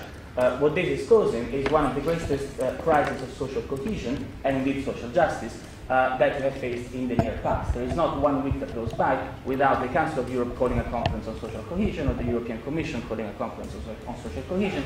There is the disintegration of the social fabric of this union, of this European space. And this is precisely what everybody on the streets is reacting against. What they're reacting against in Spain, in Italy, in Greece, in Ireland, in France, in the UK, and even in Eastern Europe, as the experience of Rosia Montana tells us. The discourse of common goods, for me, is an answer to this. The answer of the left for the last 15 years has been, let us try to limit the damage, let us imagine some public-private partnerships, let us try to find a way of working with this. Common goods brings, finally, a counter-attack, not just a defense. It says, well, not public-private partnership, we go much beyond it. And this is what the discussion today has been about, really be about, but it's important to keep in mind that the discourse of common goods needs to be a political response to this context. And this is what speaks to people. This is what speaks to people who protest on the square, to movements, to civil society, etc., etc. But the discourse on common goods goes farther, and I finish here. All the protests that we've seen in Europe, on the one hand, they are about actually social cohesion, social justice, income, access to goods, material or immaterial, disenfranchisement, etc., etc. The other half of the protests are actually about democracy. The slogan, "Real democracy now." If we face one of the greatest offensive of markets and private property, we also face one of the greatest offensive against democratic practice. This is an offensive that is very much multifaceted. It's very hard to talk about it briefly without sounding populist, and indeed the recuperation of the word democracy from right-wing populism is one of the greatest dangers, I think, that we face. But there has been a sense in which democracy, people feel, is being eroded. In Spain, they think it is being eroded by a certain political system. In Italy, some people think it is being eroded by a certain inevitability of a technocratic government, and the gun of the head, either Italy obeys or it goes bankrupt. It is being eroded by certain multi-level shifting sovereignty within the context of the European Union, etc., etc. And the discourse on common goods here brings also a counter-offensive. Is that not only do we want democracy, but we want to expand democracy and bring it into the very logic of how of production, actually. We're not simply demanding the reinstate of a certain national democratic privilege or sovereignty, but we're demanding the expansion of the democratic control over the economy from the European Commercial Bank to the way that water is produced. And this, for me, is an absolutely fundamental aspect of common goods as well. Sorry if I spoke too long. Thanks, Florence. No, that's very, very, very important. And now it's Steve is on the. I have you in the list, right? As soon as it's your turn, I will give you the floor. Yeah, because I owe a response to you. Well, Actually, I think that you made a great point on that openness of the concept as such, because there was that famous phrase coined by Peter Linebaugh, there was no commons without commoning. And it just came into my mind that actually perhaps there's no definition of the commons without commoning, you know, because that's what you precisely said, Pepe, that commons is something constantly reproduced by social practices and has to be constantly reproduced and defended by social practices. So this not may sound as a legal concept you asked me, right? But perhaps there is another thing more on the first building brick of the commons concept. You remember the resources.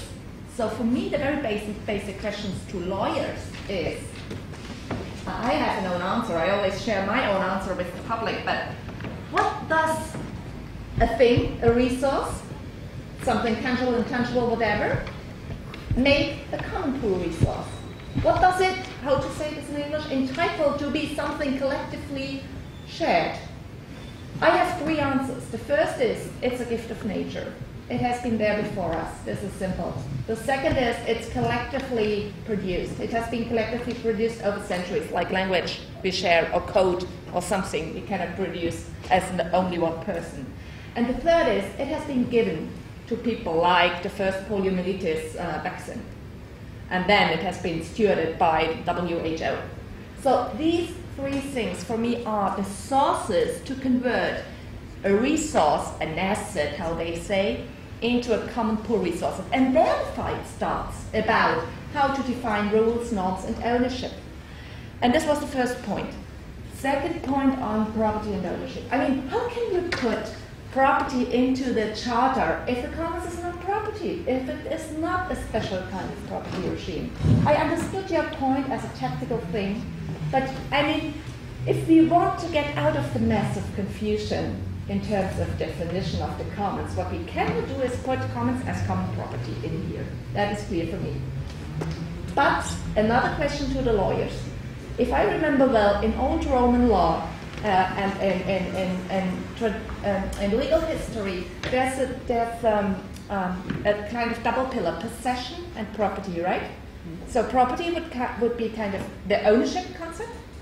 I only manage it in German. I don't know if I'm right in English. Well, okay, property, ownership, right?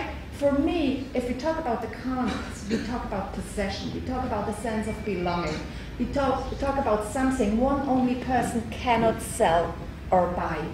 That is for me a basic, a kind of basic distinction. If we talk about the commons, we talk about very different forms of agreeing collectively the rules, the institutions, and even the property regime, but it's always based on the sense of belonging of a common pool resource, and the very basic, at least in German law, the very basic difference between possession and property is you cannot sell it.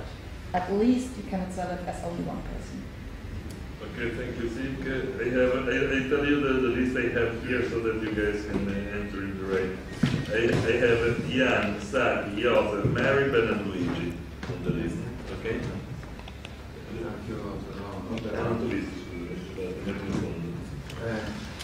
Okay.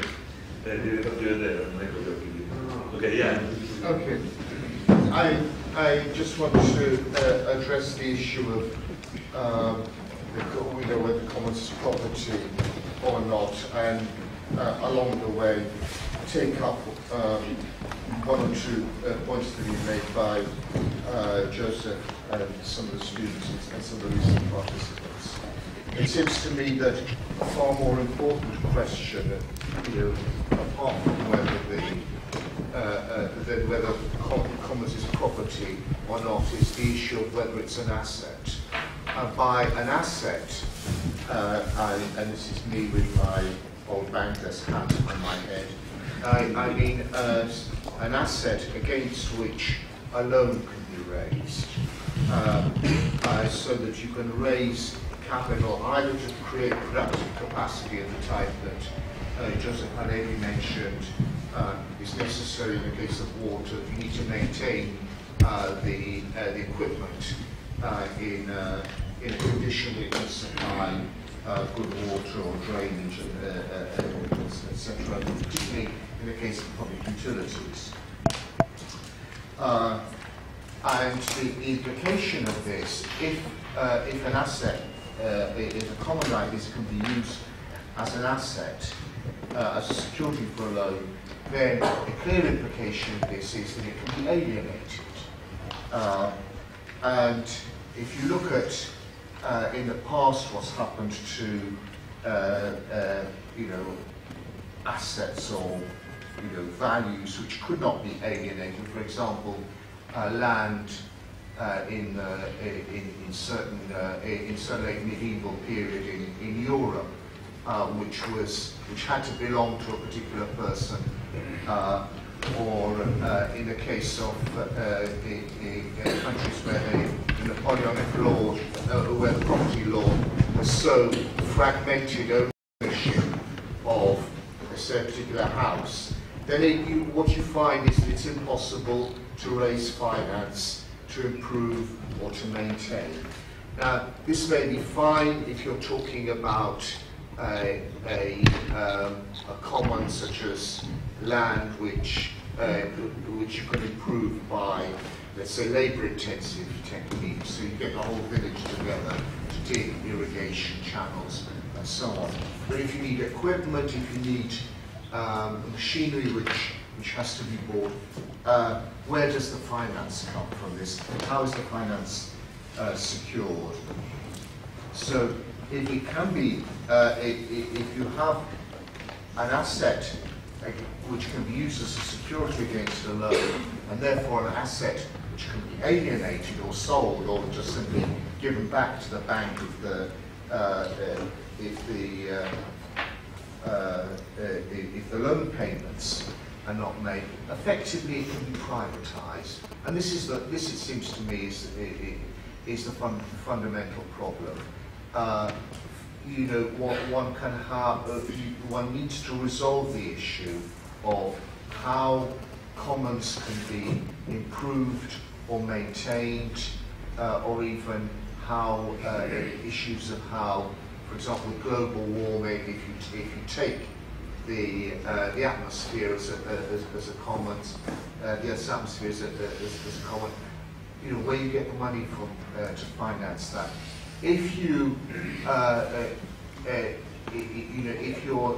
so you need to have resolve that problem, and then as well as resolving the issue of how what's going to resist the pressure for privatisation and where it's coming from, and it's coming from what I referred to earlier, this fiscal re-engineering of Europe, the requirement that debts be paid off, and the obvious way to pay off debts is to hand over assets in exchange for those debts. Thanks, Jan. The other? No, Sally first.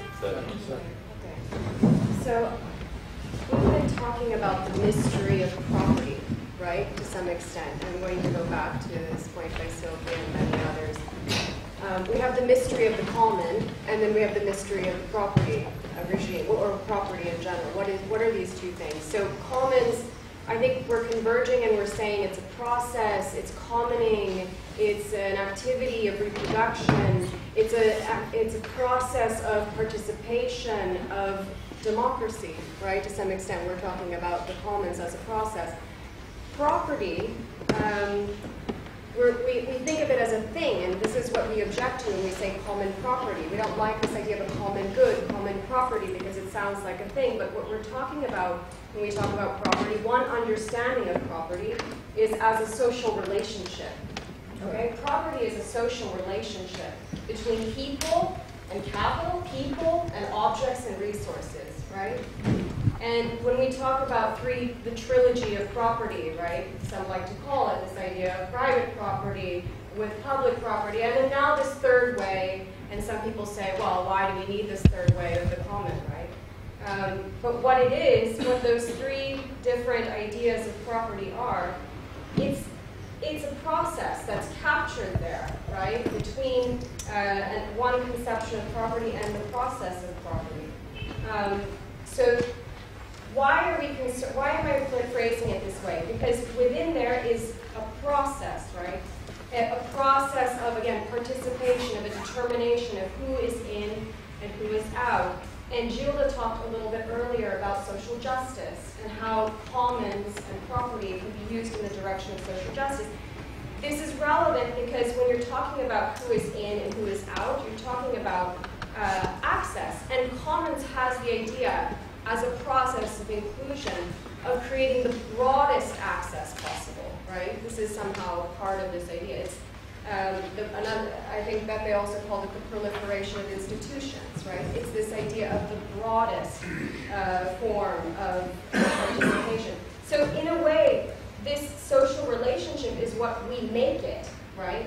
It doesn't matter if we call it public, fine. But maybe public institutions are fine. Maybe public goods are fine. Maybe we should have the state involved. We don't have to change the legal category. We don't need to change the figure that at the center is responsible for democracy. But the problem that we see, the fissure, right, that we see, the crack in the system right now, is that neoliberalism has failed us. The capitalist system has failed us. There is a sense that there's a failure, and there is a moment for the seeking of an alternative, right? And I think what is being articulated in describing this fissure is this feeling that the state has merged, right, with the private, and is no longer in the business of governance, which would be this idea of participation, of what the common is about. It's not governing, it's administering. It's governmentality as opposed to governance, right? And what it's administering is a kind of economic logic of the private, right? And this is really where the state, in this sense, when I'm reacting to Joseph's comment earlier about this sense of, well, how do we get away? We can't get away from state centralization. Fine, let's not get away from it. But let's demand that the state actually does represent this process, right, of representing people and the fullest, the broadest inclusion, and working on behalf of social justice. So these are 2 points. I want to make a point earlier about what Michael said about this move, and I think Joseph also made it. We can't go back to pre-capitalist times, right? So we can't go back to pre-modern times. This is not possible. We are stuck with modernity. There's nothing we can do with it. So the move, though, is I see the move to looking at these case studies of Ostrom, of looking at these traditional communities, of looking at water management in Italy. Part of this is a retreat to move forward. It's a move. It's an anti-modern move to look for an and actually it's in Michael's book in Commonwealth. It's alter-modernity. So it's looking for an alternative. Right? So we move back because we're stuck in the governmentality, the administration of a certain kind of logic. So there is a retreat back to see the way out. And I think that's what the commons is it's the search for that alternative and whether and how we redefine property as a social relationship. Okay? Thanks, Taki. Joseph? Okay, guys, I have two points of it. They are unconnected. The first is, in the sense, I'm not sure whether it's constructive or not, because I'm not in a constructive mood, is that the first is that remember that Hume was an absolute giant. I think he was greater than Marx in many respects. David Hume? David Hume.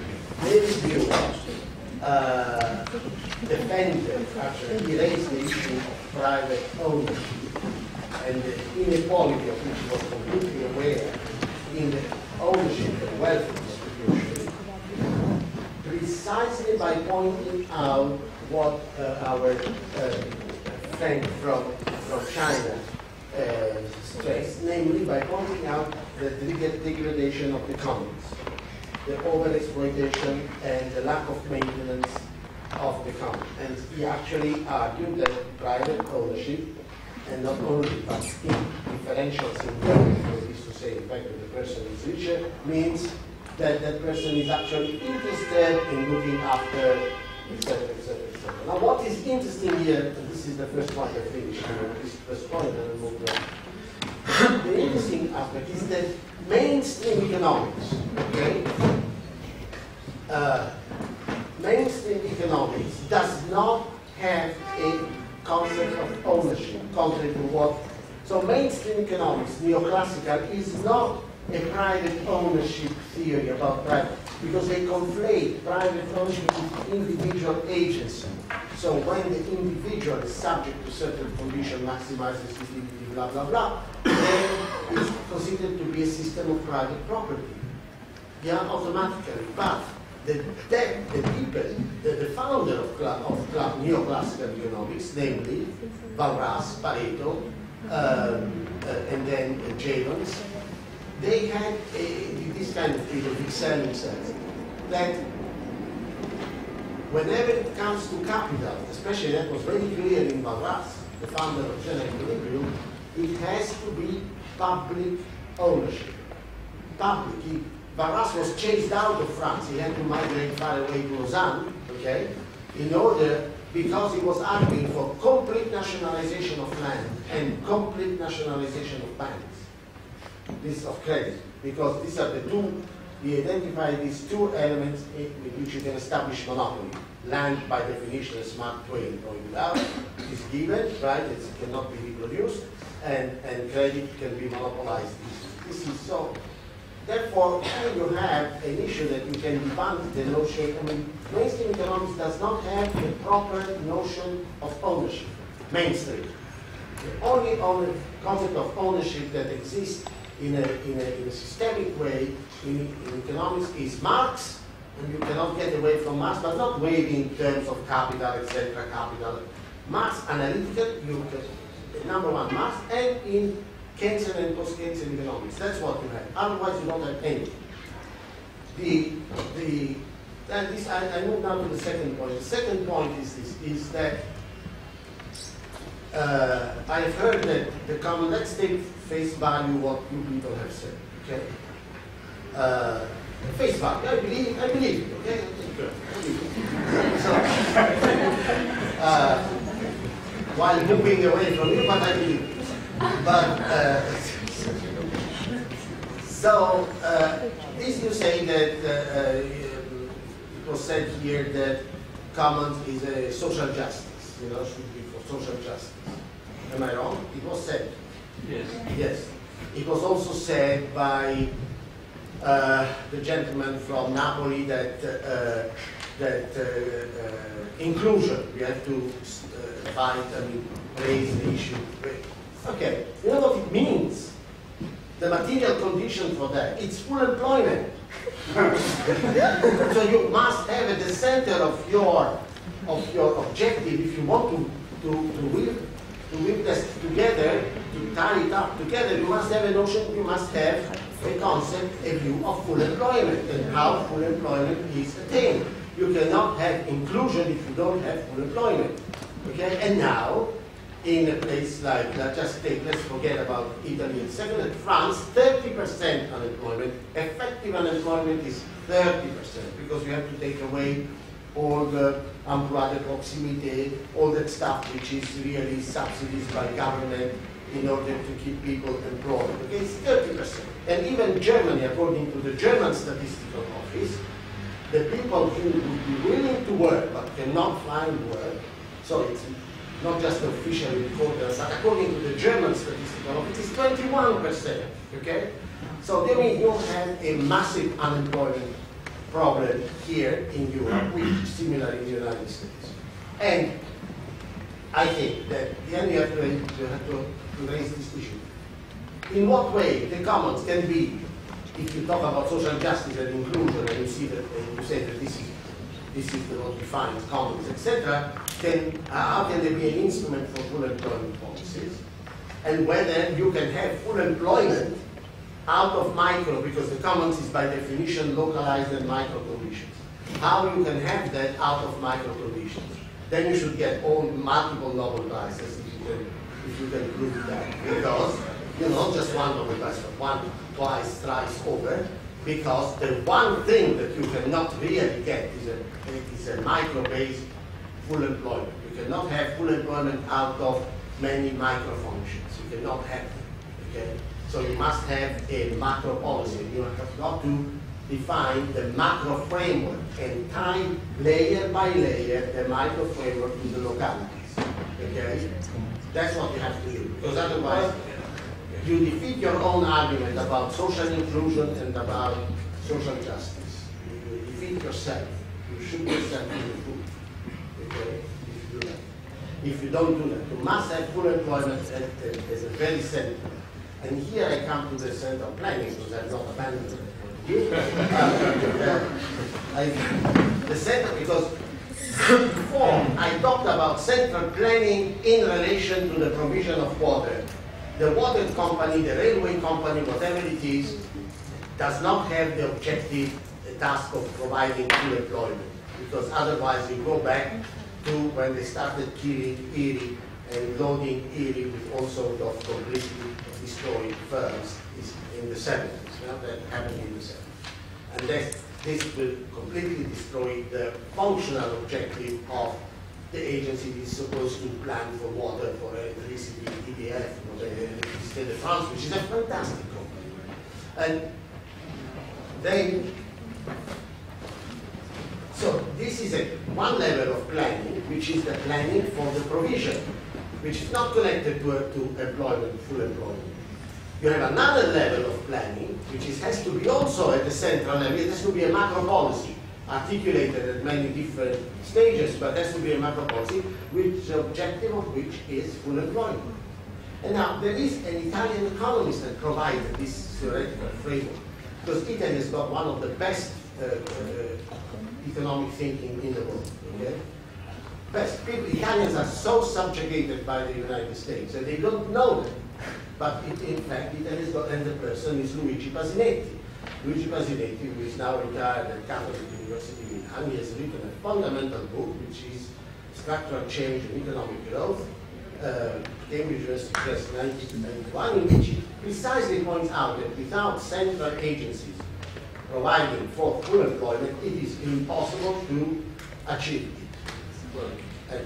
Thank you, Joseph. I actually think that is a common good not. I think actually it's a common good not to work sometimes. So full employment is a function of production, and I still dream of a world in which we will not have to work at some point. Labor is. That's in full government. Well, yeah, we'll take care of. We'll take care of that. That's mañana, much mañana. That's so funny. Yeah. Maribel? Maribel? Yes. Are you still? Hi, my name is Maribel, and I teach the race, slavery, and environment course here at IUT. And I wanted to first make a comment about the social-political context of the comments. A lot has been said about how the commons must be built, particularly from the bottom up. And when we in the environmental justice movement use the term from the bottom up, it specifically relates to the concept of empowering and building organizations at the bottom, right, that can themselves counter. They have event power. They start to become things that already exist that can counter the system as it exists. And one important point coming from that is a lesson we can learn from the Occupy movement. Here we have people feeding commons and creating commons, and in that they also formulate new decision-making arenas, such as the General Assembly, or this idea of an open place where everyone can come and have a say and jointly make decisions together. And I think it's very important not to forget that element of what we're doing, because we have to build capacity at the local levels in order for people to actually be able to function on a joint decision-making process. I think that part of the problem is the idea of representative democracy, where we have this idea that we make decisions by voting for other people who will make the decisions for us, but we have no concept of what it means to be in like an Athenian-style direct democracy in which we all are face-to-face with each other when we make decisions about our common resource. And to me, I think that's one of the most important elements of the commons, is creating this new social political category of direct democracy, where the people are directly involved in the decisions that affect their environment. So we have to focus on building that, especially, through this initiative. If we're going to embark on a process of political mobilization, it has to be linked to something that's sustainable. And the way you make movements sustainable is not going on an individual by individual basis, but by building organizations and groups that have the capacity to sustain themselves and to sustain the model that you're trying to build. So that's just one element that I think we should also be focused on, that very real social political sense of how do we build new institutions that are based on direct democracy. Secondly, I would say that there's this issue of the commons as property, and it's related to my first point about commons as management, that what we're talking about per se is not so much whether we own it or not, but whether we can make decisions regarding it.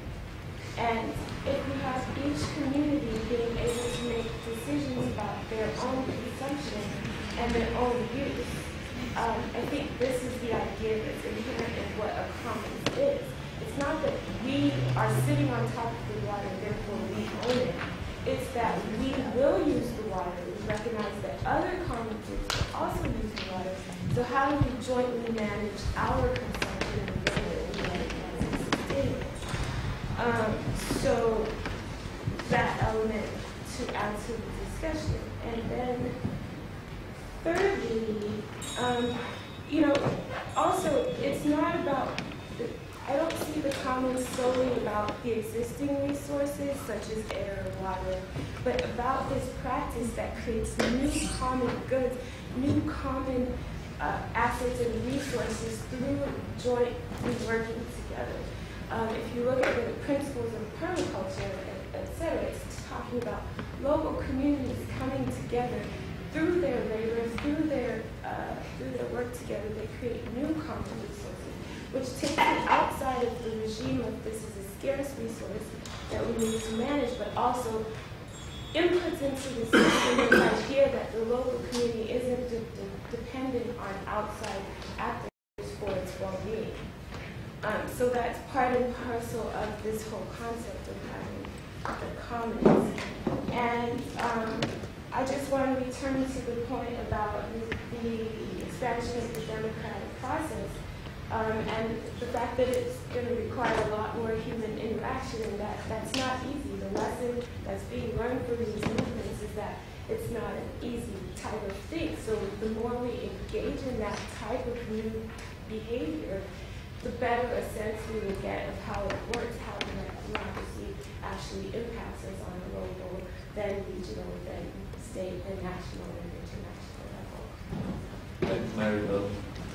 I have Luigi, and then Vincenzo, then it's over for in terms of interventions. Hi everyone, I'm Luigi. I actually I am a commoner at the Palazzo Project, which is a communal garden in the centre of London, and I guess where I go and work as a gardener sometimes. So I guess that's why I'm sitting at this table. I feel your pain in a way, as I've been listening to some of what the students have been saying, and they're uneasy with the fact that what is the commons, what is, is it property, is it not property, and then Michael Hart tells you that it's a non-property, so it gets confusing.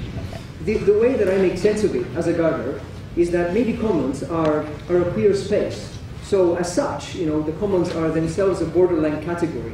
Think of like a space beyond definitions. So it shines differently depending on where you approach it. So if you ask proprietary questions to the commons, you're going to get proprietary answers. Just like if you interrogate nature mathematically, you're going to get mathematical answers. That doesn't mean that nature is mathematics as much as it doesn't mean that the commons is property. The commons can be property, but it could be something else.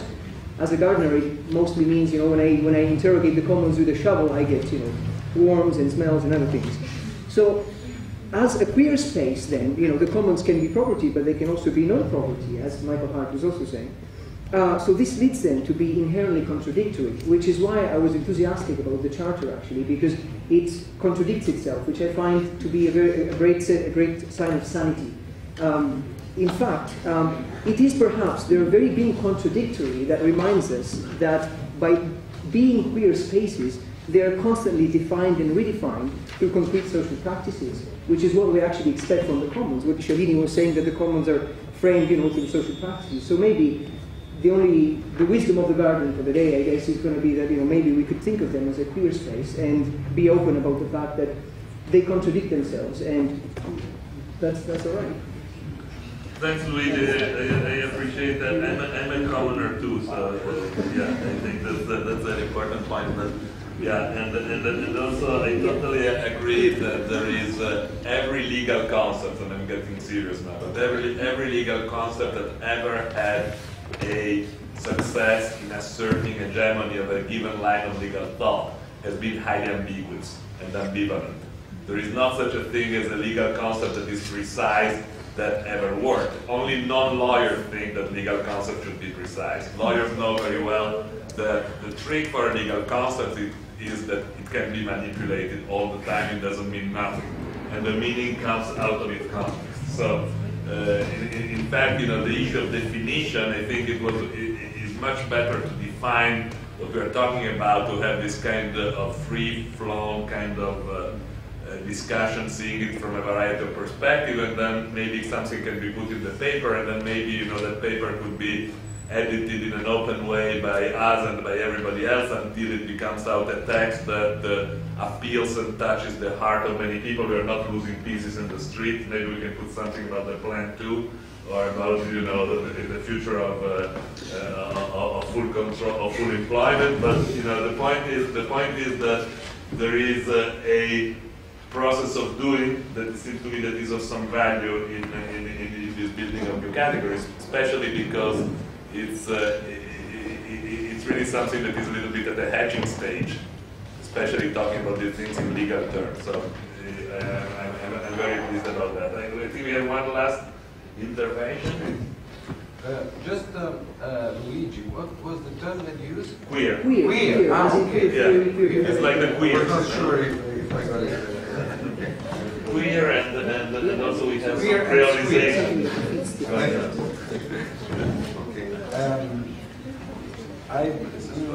Well, first I think I should maybe introduce myself briefly because I did not do it the first time. I am Vincenzo Loviola. I'm an economist by background, remote background, and I am a researcher at the National Institute for Research of the Amazon in Brazil. Although I am Italian by origin, I've been dealing the last about 10 years dealing with indigenous peoples in the Amazon and socio-environmental conflicts.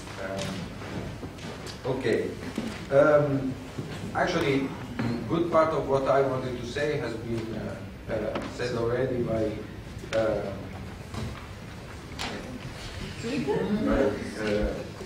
partly by Saki and partly by Silke. Yeah. Silke, right. So I will skip that. I will speak a little less. I will just complement. One thing when the student from China spoke about what is happening, what he sees is happening, seems like a typical tragedy of the commons. Of course, we've taken about 40 years to overcome academically the dominance of a Gareth Hardin model of the tragedy of the commons, which left no alternative between the Leviathan state, or state Leviathan, and the privatization. Now, we came to the conclusion that there's not only a tragedy of the commons, there's also benefits of the commons, but we should not forget of the free riders problem, for example, because I mean, it doesn't mean that we've come to this new conscious, new political paradigm. Doesn't mean that everything in the commons is positive. We also have problems, and we should not forget about them to really make it work. Then about the issue of property, I go. Well, usually when I speak about that, I go along the line of thought that Saki mentioned about questioning a little back what is property, so about the components and so on, etc. But I believe that I agree that property is a social relation, is a relation. Often we think about it in relation between a subject and things, subject and objects, but actually it's a relation between subjects about objects, so it's a social relation. And I believe that the issue of inalienability, meaning the restriction on the abusus component of the classical trilogy, usus, fructus, and abusus, is central to the relation of belonging that we want to somehow recuperate and put into value in what we talk about commons.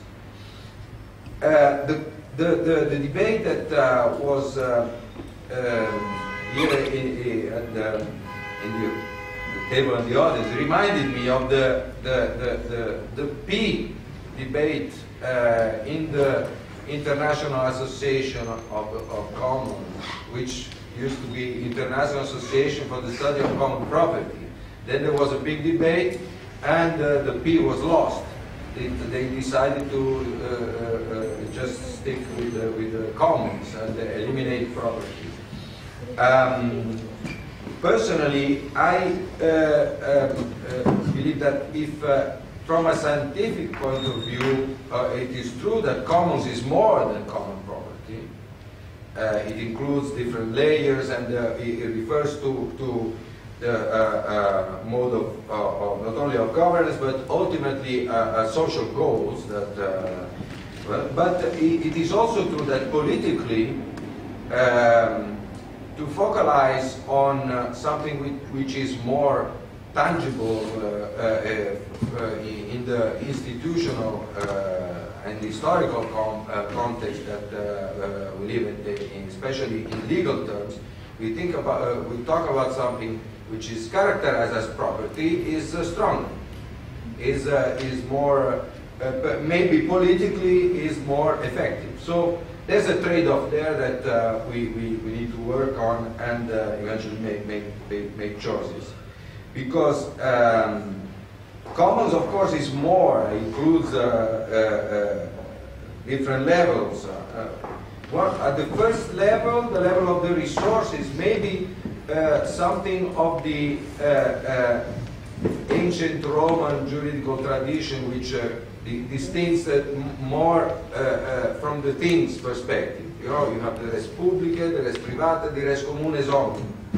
Then I believe in the more modern, we shifted more to a subject perspective, and maybe there is something there that was lost, because there are certain characteristics of the resources themselves, maybe be they good or bad, because we have economic goods, we have also economic bads, that in a certain way characterizes them in a way that has more sense to have them as private, as public, or as common resources. And then when we introduce the issue of property, we have to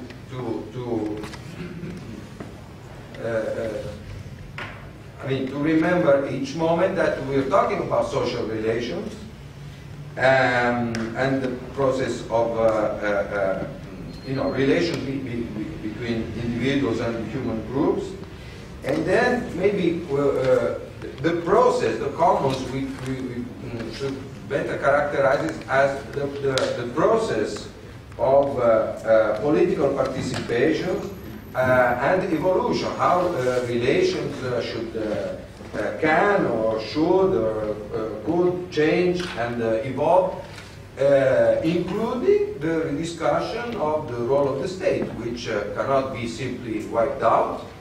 And even the neoliberal proposal showed that very well, because it was built on a discourse against the state, but they cannot do without the state. On the contrary, need the state to be each time reinforced.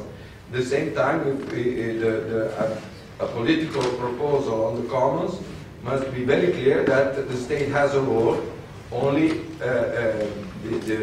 the challenge is to discuss and evaluate permanently how that role can improve to ensure democratic participation and.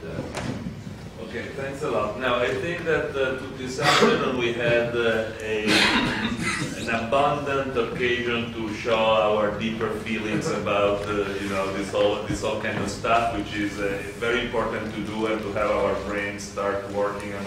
But I urge now tomorrow to stick on a kind of more structured and limited enterprises that we're doing here, that is to start writing down a charter of the commons and to pursue the way in which that can be translated into a people's initiative in Europe, to start a process that then can go in a variety of directions. It can go through, it cannot go through. I mean, so that's what we are really doing. So we had to take into consideration a number of things, like, for example, whether we want to do a regulation or a directive. That would be something that we should actually solve, because that has to do with the level of the language, the semantic level of the thing. I know that there might be a little bit more boring things, but we have to kind of tackle that kind of issues. I would like to go back a little bit to the legal basis of that tomorrow morning, and then the real focus tomorrow morning is really how to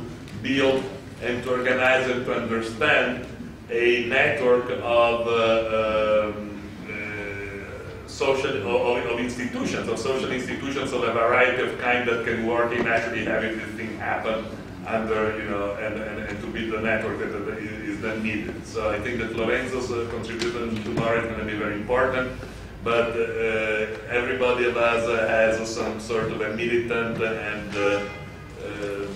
component of his activity with connection and work and stuff like that. If we could come out with ideas about, for example, the first nation, the nations that should be tackled, and the participants in the early committee that we have to establish, that would be a good starting point for a practical discussion to having this thing happen.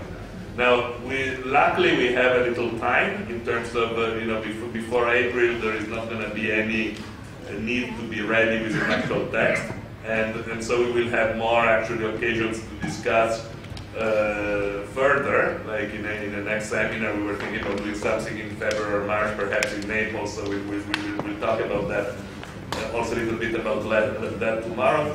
But tomorrow morning is going to be a very important point, I think, to start actually really thinking about this more technical thing. I quite frankly think that I was a little bit, that I'm pretty sure that the idea of phrasing the thing in the language of property is wrong from the point of view of strategy and of tactic. Because if there is an easy way that the community can tick us off, is to say, look, has been the tradition of European Union that property doesn't belong to Europe, it belongs to member states. So you guys get out of here, and that's the end of the story. And even if we see in a court of law, they will say, that's crystal clear. So, so leaving alone the ideological component, which to me is actually good to try to think something legally without property, and taking property off the screen, it seems to me that is a good attempt to do. I think we should probably work on the idea of access.